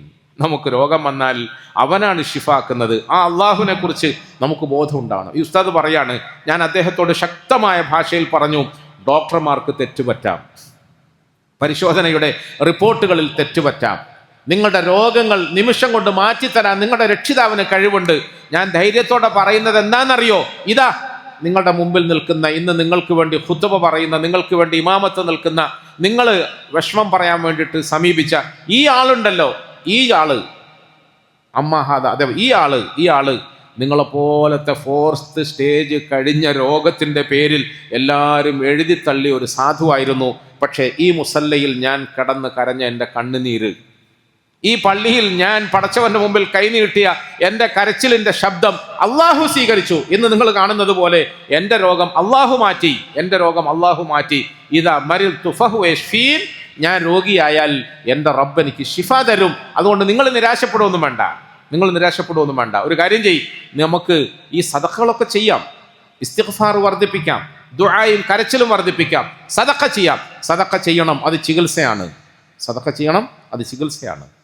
നമുക്ക് രോഗം വന്നാൽ നമ്മൾ ആദ്യം ചെയ്യേണ്ടത് മുസല്ല വിരിക്കണം, 2 റക്അത്ത് നിസ്കരിക്കണം, സുജൂദിൽ കടക്കണം, കരഞ്ഞ് കരഞ്ഞ് കരഞ്ഞ് ഷിഫാക്ക് വേണ്ടി അള്ളാഹുവിനോട് ദുആ ചെയ്യണം. പിന്നെയോ നമ്മളെ കൊണ്ടാകുന്നത്ര സദഖ കൊടുക്കണം, ചികിത്സയുടെ 2ാമത്തെ ഭാഗമാണ്. 3ാമത്തേത് സംസം വെള്ളം കുടിക്കണം, ഖുർആൻ ഓതി ഊതണം. പ്രിയപ്പെട്ടവരെ, ഇത് ചികിത്സയുടെ 3ാമത്തെ ഭാഗമാണ്. ചികിത്സയുടെ 4ാമത്തെ ഭാഗമാണ് നാട്ടിൽ വിശ്വസ്തനായ വിദഗ്ധനായ നല്ല ഡോക്ടറെ കാണിക്കണം, അയാൾ പറയുന്നത് പോലെ മരുന്ന് കഴിക്കണം. 4 ഉസൂലുണ്ട്, ഈ 4 ഉസൂലും പാലിക്കണം. ഇതിൽ 4th സ്റ്റേജിലേക്ക് നമ്മൾ ആദ്യം പോവുക. അതുകൊണ്ടാണ് പോകുന്ന പരിശോധനകളിലൊക്കെ നമ്മുടേത് 4th സ്റ്റേജാന്ന് പറയും. നിങ്ങളോട് പ്രസംഗിക്കുന്ന ഈമാൻ പറയുന്ന ഈ ഇരിക്കുന്ന ഉസ്താദിന്റെ 2 കാലും കൊണ്ട് വലിയ ആശുപത്രി പോയപ്പോൾ അവർ വലിയ മിഷനകത്ത് കയറ്റി നിർത്തിയിട്ട് നോക്കിയിട്ടോ, ഇത് 4th സ്റ്റേജാ, ഇനി രക്ഷയൊന്നുമില്ല, ഇങ്ങനെ ഒന്ന് കീറുക, അതിൻ്റെ ഉള്ളിൽ നിങ്ങളെടുത്ത് പുറത്തു വെക്കുക, പറയുക ഈ പുതിയ സാധനം അങ്ങോട്ട് ഫിറ്റാക്കാം, ഞങ്ങൾ ജർമ്മനിയിൽ നിന്ന് കൊണ്ടുവന്നതാണെന്നാണ് പറയുക. ജർമ്മനിയിൽ നിന്ന്. എന്താ കാരണം? 4th സ്റ്റേജ് ഉണ്ട്. ഏതാ സ്റ്റേജ്? 1 2 റക്അത്ത് നിസ്കരിച്ചിട്ട് മുസല്ലയിൽ കിടന്ന് കരഞ്ഞ് കരഞ്ഞ് കരഞ്ഞ് അള്ളാഹിനോട് ദുആ ചെയ്യണം. അള്ളാഹ് കേൾക്കും, അള്ളാഹ് കേൾക്കും. ഇത് മരിൽ തുഫഹുവേഷ്ഫീൻ, എൻ്റെ രോഗം എനിക്ക് തന്ന റബ്ബ് എൻ്റെ രോഗം മാറ്റാൻ കഴിവുണ്ട്, മാറും. വിശ്വാസം വേണം. 2ാമത്തേത്, എനിക്ക് കിട്ടിയ സമ്പത്തിൽ നിന്നും അള്ളാഹുവേ ആശുപത്രി ബില്ല് അടയ്ക്കുന്നതിനേക്കാൾ കൂടുതൽ, ഡോക്ടർക്ക് കൊടുക്കുന്നതിനേക്കാൾ കൂടുതൽ പാവങ്ങളായ സാധുക്കൾക്ക് ഞാൻ സദഖ ചെയ്യും. സദഖ ചെയ്യണം, 2ാമത്തെ ചികിത്സയാണ്. 3ാമത്തേത് സംസം വെള്ളം കുടിക്കണം, ഖുർആൻ ഓതി ഊതണം. അതൊക്കെ ചികിത്സയായി നമ്മുടെ ഹബീബായ റസൂൽ സല്ലല്ലാഹു അലൈഹി വസല്ലം തങ്ങൾ പറഞ്ഞതാണ്. വേദനയുള്ള സ്ഥലത്ത് ഇങ്ങനെ കൈവക്കണം, ബിസ്മില്ലാഹി ബിസ്മില്ലാഹി ബിസ്മില്ലാഹി എന്ന് 3 പ്രാവശ്യം പറയണം. അഊദു ബിഇസ്സത്തില്ലാഹി വഖുദ്റതി എന്ന് തുടങ്ങുന്ന ദുആ 7 പ്രാവശ്യം പറയണം. അൽഹംദുലില്ലാഹ്, ഇതൊക്കെ പരീക്ഷിച്ചിട്ടാണ് ഇങ്ങനെ കുഴപ്പമൊന്നുമില്ലാതെ ഇപ്പോഴും നടക്കുന്നുണ്ടല്ലോ. 4th സ്റ്റേജാണ്, മുറിച്ച് മാറ്റണമെന്നൊക്കെ പറഞ്ഞാലും നടക്കുന്നുണ്ടല്ലോ പ്രിയം. അള്ളാഹു വിചാരിച്ചാൽ നടക്കും, അള്ളാഹു വിചാരിച്ചാൽ നടക്കും. ഈ 3 ചികിത്സയും കഴിയുമ്പോൾ 4ാമത്തെ ചികിത്സയിലേക്ക് പോകണം. 4th എവിടെ? നല്ല ഡോക്ടറെ കാണണം, അവരുടെ പരിശോധനകൾക്ക് വിധേയരാവണം, മരുന്ന് വേണ്ടി വന്നാൽ കഴിക്കണം, വേണ്ടെന്നല്ല പറയും. പ്രിയപ്പെട്ടവരെ, നമ്മൾ ഈ നിലയിൽ റമദാനോടുകൂടി നമ്മുടെ ജീവിതത്തിൻ്റെ ലൈനൊന്ന് മാറ്റണം, നമ്മുടെ ചിന്തയുടെ ലൈനൊന്ന് മാറ്റണം, നമ്മുടെ വിചാര വിശ്വാസങ്ങളുടെ ലൈനൊന്ന് മാറ്റണം. അതാ ഞാൻ പറഞ്ഞത്, ഞങ്ങളുടെ പെരടികളെ നരകത്തിൽ നിന്ന് നീ മോചിപ്പിക്കുന്നത് പോലെ പടച്ചവനെ ഞങ്ങളുടെ കടങ്ങളിൽ നിന്ന് ഞങ്ങളെ രക്ഷപ്പെടുത്തണേ. ഞങ്ങളുടെ കടങ്ങൾ ആ സഹോദരി രക്ഷപ്പെടുത്തിയില്ലേ? അള്ളാഹു രക്ഷപ്പെടുത്തിയില്ലേ? വമൻ യത്തഖില്ലാഹ യജ്അൽ ലഹു മഖ്റജ, വമൻ യത്തഖില്ലാഹ യജ്അൽ ലഹു മഖ്റജ. അള്ളാഹു സുബ്ഹാനഹു വ തആല അവനെ തഖ്വ ചെയ്ത് ജീവിക്കുന്ന ആളുകൾക്ക് നമ്മളറിയാത്ത രൂപത്തിൽ കാര്യങ്ങൾ നടത്താനുള്ള വഴികൾ തുറന്നു തരുമെന്നാണ്. നമ്മളറിയാത്ത രൂപത്തിൽ കാര്യങ്ങൾ നടത്താനുള്ള വഴികളെ തുറന്നു തരും. അള്ളാഹ് തുറന്നു തരും, അള്ളാഹ് തുറന്നു തരും. ആ അള്ളാഹ് തുറക്കുന്ന വഴി ഏതാന്ന് നമ്മളിങ്ങനെ അനലൈസ് ചെയ്യാൻ നിൽക്കണ്ട, സെർച്ച് ചെയ്യാൻ നിൽക്കണ്ട. അള്ളാഹ് തുറന്നു തരും, അള്ളാഹു നമ്മളെ സഹായിക്കും. ആ വിശ്വാസം ഓരോ ആണിൻ്റെ മനസ്സിലും ഉണ്ടാകണം, ഓരോ പെണ്ണിൻ്റെ മനസ്സിലും ഉണ്ടാകണം. കുറച്ച് ദിവസം ദ്വാരം എന്നിട്ട് പടച്ചവൻ പറഞ്ഞതുപോലെ ഉസ്താദ് പറഞ്ഞതുപോലെ ഒന്നും നടക്കുന്നില്ലല്ലോ എന്ന് വിചാരിച്ചിട്ട് ഇട്ടിട്ട് പോക്കല്ല, നിർത്തിക്കളയലല്ല. നിരന്തരമായ നിലയിൽ നമ്മൾ ഉറച്ചു നിന്ന് ദുആ ചെയ്തുകൊണ്ടേയിരിക്കണം, അധ്വാനിച്ചുകൊണ്ടേയിരിക്കണം, പരിശ്രമിച്ചുകൊണ്ടേയിരിക്കണം. അള്ളാഹു നമ്മളെ സഹായിക്കും. ആ ഉസ്താദ് പറഞ്ഞു, സഹോദര, ഈ നിൽക്കുന്ന ഞാനുണ്ടല്ലോ നിങ്ങളെപ്പോലെ ആളുകൾ ഒഴിവാക്കിയവനാണ്. മിഷണറികളുടെ റിസൾട്ടിൻ്റെ അടിസ്ഥാനത്തിൽ ഇനി നിമിഷങ്ങൾ മാത്രമേ ബാക്കിയുള്ളൂ എന്ന് പറഞ്ഞിട്ട് തള്ളിയ ആളാണ്. എൻ്റെ മുസല്ലയിലെ കരച്ചിൽ അള്ളാഹു കേട്ടു, എൻ്റെ കണ്ണുനീർ അള്ളാഹു കബൂലാക്കി, ഞാൻ ചെയ്ത ചെറിയ ചെറിയ സദഖ അള്ളാഹു സ്വീകരിച്ചു. ഇന്ന് നിങ്ങൾ കാണുന്നത് പോലെ ആരോഗ്യവാനായി ഞാൻ നിൽക്കുന്നു, ഞാൻ ഇമാമാകുന്നു, ഞാൻ ഖത്തീബാകുന്നു, ഞാൻ ഉസ്താദാകുന്നു. ഇന്ന് നിങ്ങളോട് ഞാൻ ആത്മവിശ്വാസത്തോടെ പറയുന്നു, നിങ്ങളും അള്ളാഹുൽ വിശ്വസിക്കുക. നിങ്ങളുടെ സമ്പത്ത് നിങ്ങൾ അള്ളാഹിൻ്റെ മാർഗത്തിൽ സദഖ ചെയ്തോളൂ. പക്ഷെ ബാക്കി കാര്യങ്ങളൊക്കെ ഇസ്തിഗ്ഫാറോടുകൂടി നിരന്തരമായി ദുആയിൽ കഴിഞ്ഞുകൂടിയാൽ നിങ്ങളുടെ റിസൾട്ടുകളൊക്കെ മാറും, നിങ്ങളുടെ പരിശോധനാ ഫലങ്ങളൊക്കെ മാറും. പ്രിയപ്പെട്ടവരെ, ആ ഉസ്താദ് പറയാം, കുറച്ച് നാളുകൾക്ക് ശേഷം ഞാൻ അദ്ദേഹത്തെ കൂട്ടിയിട്ട് അവിടുത്തെ ഏറ്റവും പ്രമുഖമായ ഡോക്ടറെയും ആശുപത്രിയും ഒക്കെ കാണാൻ പോയി. പുതിയ ഈ വിഷയങ്ങളൊന്നും പറയാതെ പുതിയ ടെസ്റ്റുകളൊക്കെ നടത്തി. ആ പുതിയ ടെസ്റ്റുകളുടെ റിപ്പോർട്ടിൽ ഒന്നും കാണുന്നില്ല, ഒന്നും കാണുന്നില്ല, ഒന്നും കാണുന്നില്ല. അപ്പം എന്താ നമ്മൾ പറയാ? പിന്നെ ഒന്നെങ്കിൽ ഇപ്പോൾ എടുത്തത് എററാണെന്ന് പറയാം. അവൻ പണ്ടേ പൈസൻ്റെ ഹോസ്പിറ്റലാണ്, പൈസ അടിക്കാൻ വേണ്ടിയിട്ടുള്ള ഹോസ്പിറ്റലാണ്. അപ്പുറത്തോ അല്ലെങ്കിൽ അവൻ പൈസ അടിക്കാനുള്ള ഹോസ്പിറ്റലാണ്. ഈ ഉസ്താദ് പറയാണ്, അവൻ്റെതും എററല്ല, ഇവൻ്റെതും എററല്ല, ഇവനും മോശക്കാരനല്ല, അവനും മോശക്കാരനല്ല. പിന്നെയോ എൻ്റെ റബ്ബ് എനിക്ക് ശിഫ തരാൻ വിചാരിച്ചപ്പോൾ എൻ്റെ രോഗങ്ങളൊക്കെ അങ്ങ് തിരിച്ചെടുത്തു എന്ന് വിചാരിച്ചാൽ മതി. എൻ്റെ രോഗങ്ങളൊക്കെ അള്ളാഹു തിരിച്ചെടുത്തു. ഇനി നമ്മൾ ഓനെയും കുറ്റം പറയണ്ട, ഇവനെയും കുറ്റം പറയണ്ട, അവൻ്റെത് ശരിയാണെന്നും ഇവൻ്റെ തെറ്റാണെന്നും പറയണ്ട. എൻ്റെ റബ്ബ് എൻ്റെ ദുആ സ്വീകരിച്ചു. പ്രിയപ്പെട്ടവരെ, റമളാനിലൂടെ, അവസാനത്തെ 10ലൂടെ, ഇഅ്തികാഫിലൂടെ, ലൈലത്തുൽ ഖദറിലൂടെ നമുക്ക് കിട്ടേണ്ട ഏറ്റവും വലിയൊരു പാഠം, എനിക്ക് കടങ്ങൾ തന്നവൻ അള്ളാഹുവാണ്, എൻ്റെ കടങ്ങൾ തീർക്കേണ്ടവൻ അള്ളാഹുവാണ്. അതിനെന്താ മാർഗം? അള്ളാഹുലേക്ക് മടങ്ങണം, അതിന് ഇസ്തിഗ്ഫാർ വർദ്ധിപ്പിക്കണം, ഇസ്തിഗ്ഫാർ പശ്ചാത്താപം വർദ്ധിപ്പിക്കണം, ദിക്ർ ദുആക്കൾ വർദ്ധിപ്പിക്കണം, എൻ്റെ പെരുമാറ്റ സ്വഭാവങ്ങൾ നന്നാക്കണം. എൻ്റെ പെരുമാറ്റവും സ്വഭാവവും റിസ്ക്കും തമ്മിൽ ഭയങ്കര ബന്ധമുണ്ട്. സമയം കഴിഞ്ഞല്ലോ അല്ലേ? സമയം കഴിഞ്ഞു എന്നുള്ള ബോധം എനിക്കുണ്ട്. പക്ഷെ അത് സമ്മതിക്കാൻ തൽക്കാലം മനസ്സ് വിടുന്നില്ല എന്നേ ഉള്ളൂ. പറഞ്ഞു തീർക്കട്ടെ, എവിടെയെങ്കിലും ഒന്ന് എത്തിക്കണ്ടേ. അല്ലാഹു തആല നമുക്ക് നല്ല കാര്യങ്ങൾ കൂടുതൽ കൂടുതൽ പറയാനും മനസ്സിലാക്കാനും ഒക്കെ തൗഫീഖ് തരുമാറാകട്ടെ. നമ്മുടെ പ്രിയപ്പെട്ട സഹോദരിമാരെ സംബോധന ചെയ്തിട്ടാണ് നമ്മൾ ഈ സംസാരിക്കുന്നത്. നമ്മളുടെ ഈമാനിൻ്റെ വഴിയിലേക്ക് തിരിയണം, അമലിൻ്റെ വഴിയിലേക്ക് തിരിയണം, ഖുർആനിൻ്റെ വഴിയിലേക്ക് തിരിയണം, അള്ളാഹുലേക്ക് തിരിയണം. അവൻ്റെ റസൂലുള്ളാഹി സല്ലല്ലാഹു അലൈഹി വസല്ലമ തങ്ങൾ നമുക്ക് പഠിപ്പിച്ചു തന്ന ആ മാർഗത്തിലേക്ക് നമ്മൾ തിരിയണം. എന്നിട്ടോ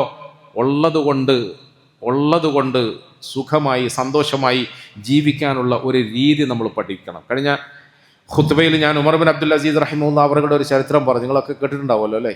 ഓർമ്മയിലുണ്ടാവുമോ? എങ്ങനെ ഓർമ്മ വെക്കുന്നത്? എന്തിനു വേണ്ടി ഓർമ്മ വെക്കുന്നത്?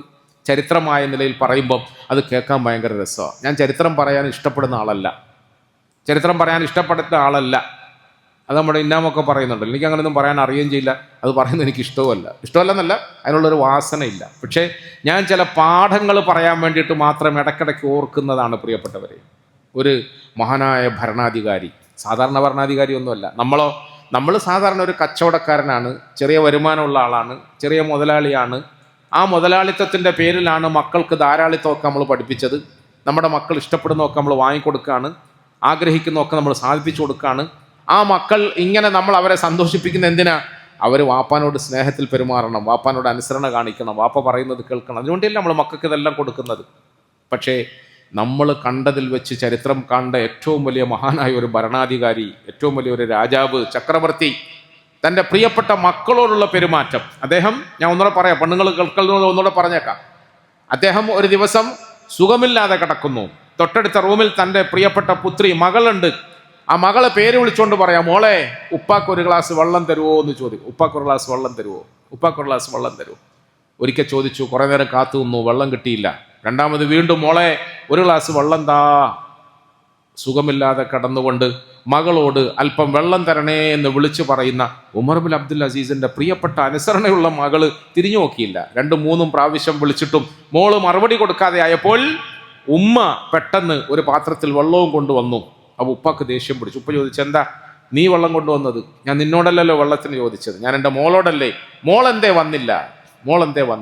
അപ്പോൾ ആ ഭാര്യ, ഇല്ല, നിങ്ങൾ വെള്ളം കുടിക്കും, വെള്ളമല്ലേ വേണ്ടു, വെള്ളം കുടിക്കും. അല്ല, എനിക്കത് അറിയണം, എൻ്റെ മോൾ എന്തുകൊണ്ട് എൻ്റെ വിളിക്ക് ഉത്തരം ചെയ്തില്ല.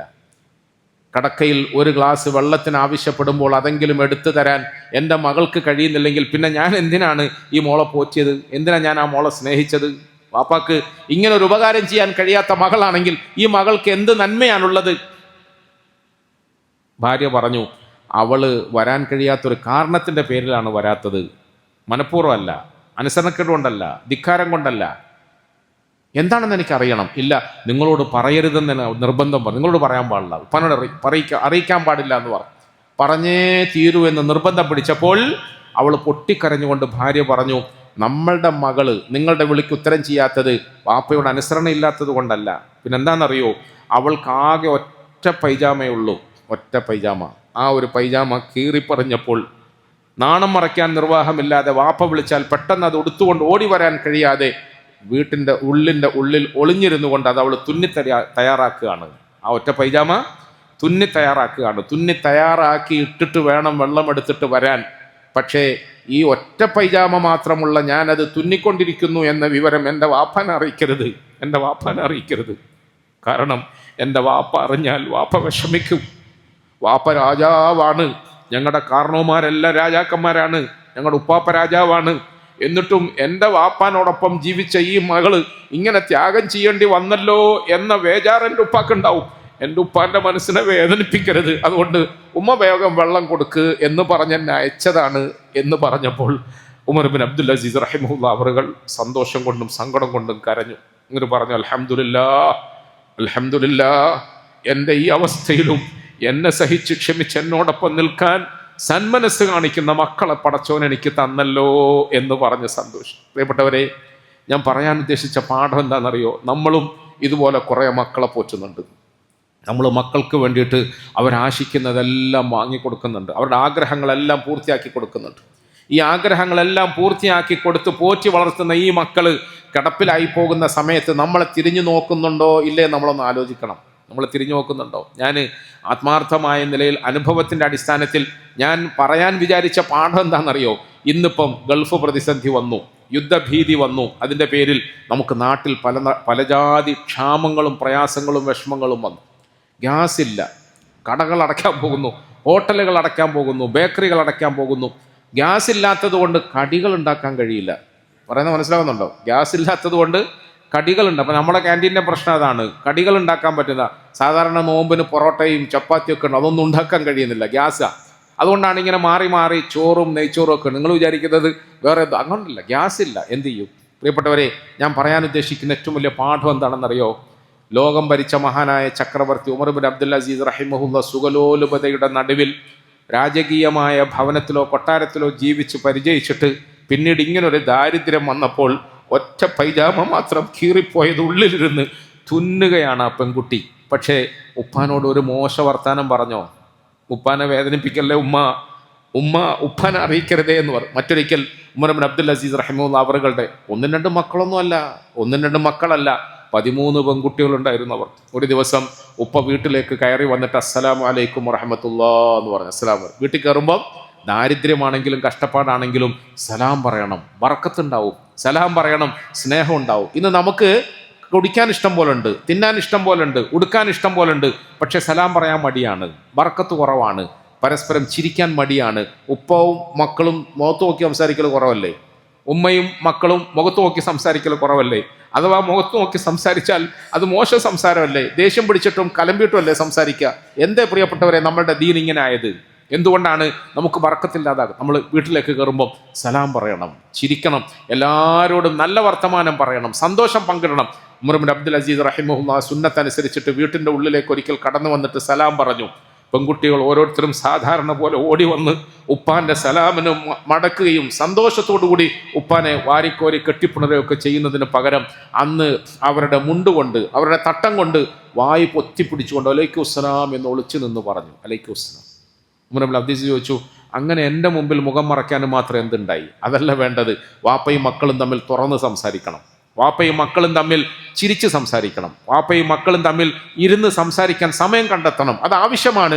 എന്തുകൊണ്ട് എൻ്റെ മക്കൾ ഇങ്ങനെ വായി മൂടിക്കൊണ്ട് അങ്ങോട്ടും ഇങ്ങോട്ടും തിരിഞ്ഞിരിക്കുന്നു, മുഖം തിരിച്ചു നിൽക്കുന്നു എന്ന് ചോദിച്ചപ്പോൾ ഭാര്യ ഇടപെട്ടു. ഭാര്യ പറഞ്ഞു, നമ്മുടെ മക്കൾക്ക് കുറച്ച് ദിവസമായില്ലേ ഒന്നും തിന്നാനില്ലാതെ, ഒന്നും കഴിക്കാനില്ലാതെ, ഇന്ന് നമ്മുടെ വീട്ടിൽ വെറും ഉള്ളി മാത്രമായിരുന്നു കഴിക്കാനുണ്ടായിരുന്നത്, ഉള്ളി മാത്രം. നമ്മുടെ മക്കൾ വിശപ്പിൻ്റെ, ദാരിദ്ര്യത്തിൻ്റെ കടുപ്പം കൊണ്ട്, പട്ടിണിയുടെ കടുപ്പം കൊണ്ട് വിശന്നപ്പോൾ അവരൊക്കെ പച്ചുള്ളി തിന്നു. ഉള്ളി തിന്ന വായ കൊണ്ട് വാപ്പാൻ്റെ സലാം അടക്കുകയും വാപ്പാക്ക് ദുർഗന്ധം വരികയും ചെയ്യാതിരിക്കാൻ വേണ്ടിയാണ് അവരവരുടെ വായ മൂടി. ഇത് ചരിത്രമാണ് പ്രിയപ്പെട്ടവരെ. നമ്മളെപ്പോലത്തെ ഒരു വാപ്പയുടെ മക്കൾ ആ വാപ്പയോട് കാണിച്ച പെരുമാറ്റ രീതിയാണ്. നമ്മളെപ്പോലത്തെ കുടുംബത്തിൻ്റെ ഉള്ളിലുണ്ടായിരുന്ന സ്നേഹത്തിൻ്റെയും സമാധാനത്തിൻ്റെയും ഉദാഹരണങ്ങളാണ് ഇങ്ങനത്തെ ഉമർ ഇബ്നു അബ്ദുൽ അസീസ് റഹിമഹുല്ലാഹ് അവരുടെ അനുയായികളായ നമ്മൾ നോമ്പെടുത്തിട്ട് ഗ്യാസ് ഇല്ലാത്തത് കൊണ്ടാണ് മോനെ കടിയില്ലാണ്ടായി പോയതെന്ന് പറയുമ്പോൾ, ഗ്യാസ് ഉണ്ടായിക്കോട്ടെ, ഗ്യാസിൻ്റെ ഉപ്പ് ഉണ്ടായിക്കോട്ടെ, ഗ്യാസ് ഇല്ലാണ്ടിരിക്കട്ടെ, ഗ്യാസിൻ്റെ ഉപ്പ് ഇല്ലാണ്ടായിക്കോട്ടെ, എനിക്ക് കടി വേണം എന്നാലേ പറ്റൂ. ചില മക്കൾ പറയുന്ന വാക്കുകളാണ്, എനിക്ക് കടി വേണം, എനിക്ക് ഭക്ഷണം വേണം, എൻ്റെ ഭക്ഷണത്തിൽ എൻ്റെ സംഗതികളിൽ ഒരു കുറവും വരാൻ ഞാൻ അനുവദിക്കൂല എന്ന് നിർബന്ധം പിടിക്കുന്ന ആൺകുട്ടികളുണ്ടായിരുന്നു കുറച്ചു കാലം മുമ്പ് വരെ, അല്ലേ? ആൺകുട്ടികളുണ്ടായിരുന്നു കുറച്ചു കാലം. ആൺകുട്ടികൾ ചെറുപ്പക്കാര് അങ്ങനെ വാശി പിടിക്കുമായിരുന്നു, നിർബന്ധം പിടിക്കുമായിരുന്നു. ചിലപ്പോൾ അവൻ പ്രതീക്ഷയോടുകൂടി കഷ്ടപ്പെട്ട് നോമ്പ് തുറക്കാൻ വന്ന് ഇങ്ങനെ നിന്ന് നോക്കിയപ്പോൾ അവൻ ഇഷ്ടപ്പെടാത്ത കടികളൊക്കെയാണ് കണ്ടെങ്കിൽ ചിലപ്പോൾ അവൻ എടുത്ത് എറിയുമായിരുന്നു, ഉമ്മാൻ്റെ മുഖത്തേക്ക് ചാടുമായിരുന്നു. ആ ഉമ്മാൻ്റെ മനസ്സ് എത്ര വേദനിക്കും, ഉമ്മാൻ്റെ മുഖത്തേക്ക് ചാടുക. അല്ലെങ്കിൽ അത് കൊണ്ടുവന്ന് തരാത്തതിൻ്റെ പേരിൽ ഉപ്പാനെ കുറ്റപ്പെടുത്തുക. പ്രിയപ്പെട്ടവരെ, കുറച്ച് നാളുകൾക്ക് മുമ്പ് വരെ നമ്മുടെ വീടിൻ്റെ ഉള്ളിൽ നിന്നും ഇങ്ങനത്തെ കുരുത്തം കെട്ട, അനുസരണ കെട്ട, ധിക്കാരത്തിൻ്റെ ശബ്ദം ആൺകുട്ടികളിൽ നിന്നും കേൾക്കുമായിരുന്നുവെങ്കിൽ ഇന്ന് നമ്മുടെ പെൺകുട്ടികൾ പോലും അങ്ങനത്തെ ഒരു അവസ്ഥയിലേക്ക്. എനിക്കതൊന്നും അറിയേണ്ട ആവശ്യമൊന്നുമില്ല. ഓള് സമയമാകുമ്പോൾ ഇങ്ങനെ ഒരുങ്ങി ഇറങ്ങി അടുക്കളയിലെത്തുക, തീന്മേശയുടെ മുമ്പിൽ വരിക, എല്ലാം ഇങ്ങനെ നോക്കുക. ഓക്ക് ഇഷ്ടപ്പെട്ട മോഡേൺ ഐറ്റംസും ട്രെൻഡിങ് ഐറ്റംസും ഒന്നും ഇല്ലെന്ന് കണ്ടാൽ പിന്നെ അവൾ ദേഷ്യം പിടിച്ചിട്ട് അങ്ങ് പോവുക. ആരോടായി ദേഷ്യം പിടിക്കുന്നത്? നിനക്കിത് എങ്ങനെങ്കിലുമൊക്കെ ഉണ്ടാക്കി തരാൻ വേണ്ടിയിട്ട് പകലന്തിയോളം പണിയെടുത്ത് കഷ്ടപ്പെട്ട നിന്റെ വാപ്പയോടല്ലേ നീ ദേഷ്യം പിടിക്കുന്നത്? ആ പകലന്തിയോളം പണിയെടുത്ത് കഷ്ടപ്പെട്ട് ചിലപ്പം ആരോടെങ്കിലുമൊക്കെ തുരന്ന് കടം വാങ്ങി ഇതുണ്ടാക്കി ഇവിടെ കൊണ്ടുവന്ന് തന്നപ്പം രാത്രിയും പകലും ഉറക്കമൊഴിഞ്ഞ് ഗ്യാസ് ഇല്ലെങ്കിലും വെള്ളമില്ലെങ്കിലും, അങ്ങനെയല്ലേ, ഗ്യാസ് ഇല്ല, വെള്ളമില്ല, എന്തൊക്കെയാ പ്രശ്നം, ഇതൊന്നും ഇല്ലെങ്കിലും നീ വരുന്നതിന് മുമ്പ് നിനക്ക് വേണ്ടി എന്തെങ്കിലും ഒന്നുണ്ടാക്കി മുമ്പിൽ വെച്ച് തരാൻ വേണ്ടിയിട്ട് മെനക്കെട്ട നിന്റെ ഉമ്മാന്റെ മുഖത്ത് നോക്കിയിട്ടല്ലേ നീ ഇങ്ങനെ പറയുന്നത്? പ്രിയപ്പെട്ടവരെ, ഇവിടെയാണ് ഉമർ ഇബ്നു അബ്ദുൽ അസീസ് മഹാനായത്. ഇവിടെയാണ് ഉമർ ഇബ്നു അബ്ദുൽ അസീസിന്റെ പ്രിയപ്പെട്ട പുത്രിമാര് മഹാനായത്. അല്ലാതെ അവരുടെ ചരിത്രം പറഞ്ഞ് സുഖം കൊള്ളാനല്ല. എൻ്റെ ഉപ്പ അറിയല്ല കേട്ടോ, ഞാൻ ദാരിദ്ര്യത്തിലാണെങ്കിലും പട്ടിണിയിലാണെങ്കിലും ഉടുക്കാനൊന്നും ഇല്ലെങ്കിലും എൻ്റെ ഉപ്പാൻ്റെ മനസ്സ് വിഷമിക്കരുത്. പ്രിയപ്പെട്ടവരെ, അദ്ദേഹം ഇത്രയും കഷ്ടപ്പെടേണ്ട കാര്യമുണ്ടോ? ഞാൻ തന്നെ ചിന്തിച്ചു, എന്തിനാ കഷ്ടപ്പെടുന്നത്? ഇഷ്ടംപോലെ ഇല്ലേ?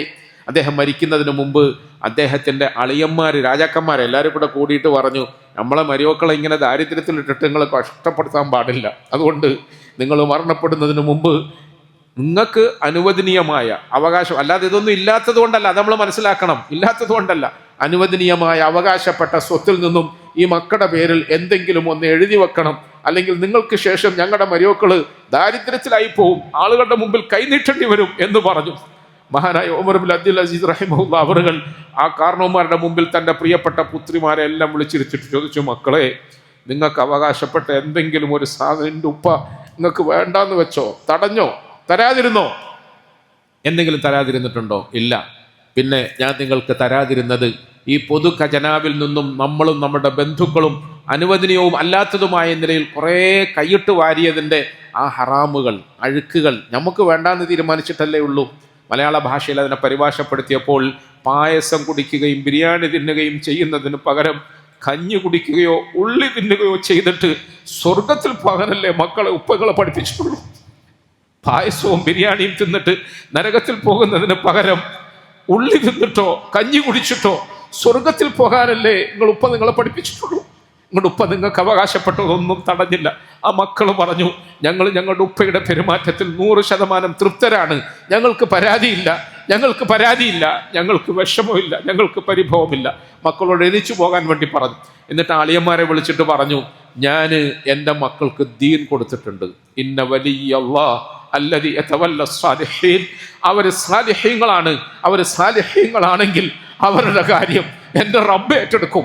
ഖുർആൻ പറയാ. ഉമർ ഇബ്നു അസീസ് എന്ന് പറയുന്ന ഒരു പിതാവ് മരിക്കാൻ പോകുന്ന നേരത്ത് തൻ്റെ ബന്ധുക്കളോട് തൻ്റെ മക്കളെ കുറിച്ചിട്ട് പറയുന്ന ആത്മവിശ്വാസമാണ്.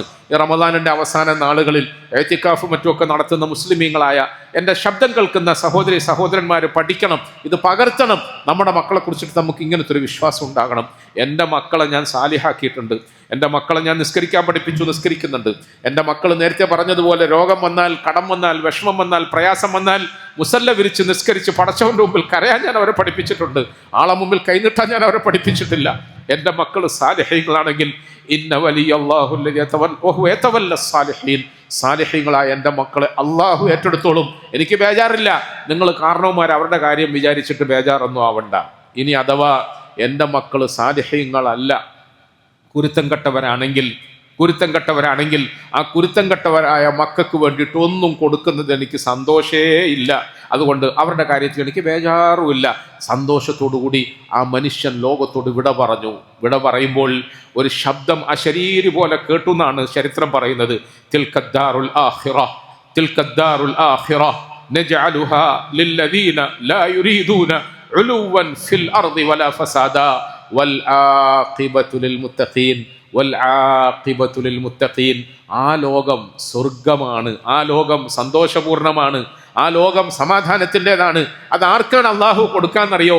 ഇവിടെ രാജാവായി വാണാലും ഫക്കീറായി ജീവിച്ചാലും ആരായിരുന്നാലും അള്ളാഹുവിനെ അനുസരിക്കുകയും അവൻ അടിമപ്പെടുകയും അഹങ്കാരമില്ലാതെ ജീവിക്കുകയും അനുസരണക്കേടില്ലാതെ ജീവിക്കുകയും ഒക്കെ ചെയ്ത നല്ല അടിമകൾക്ക് വേണ്ടി, മുത്തഖീങ്ങൾക്ക് വേണ്ടിയാണ് അള്ളാഹു ആ ലോകം കൊടുക്കുക എന്ന് പറഞ്ഞ ശബ്ദത്തോടു കൂടി മഹാനവറുകൾ യാത്രയായി. അള്ളാഹുവിൻ്റെ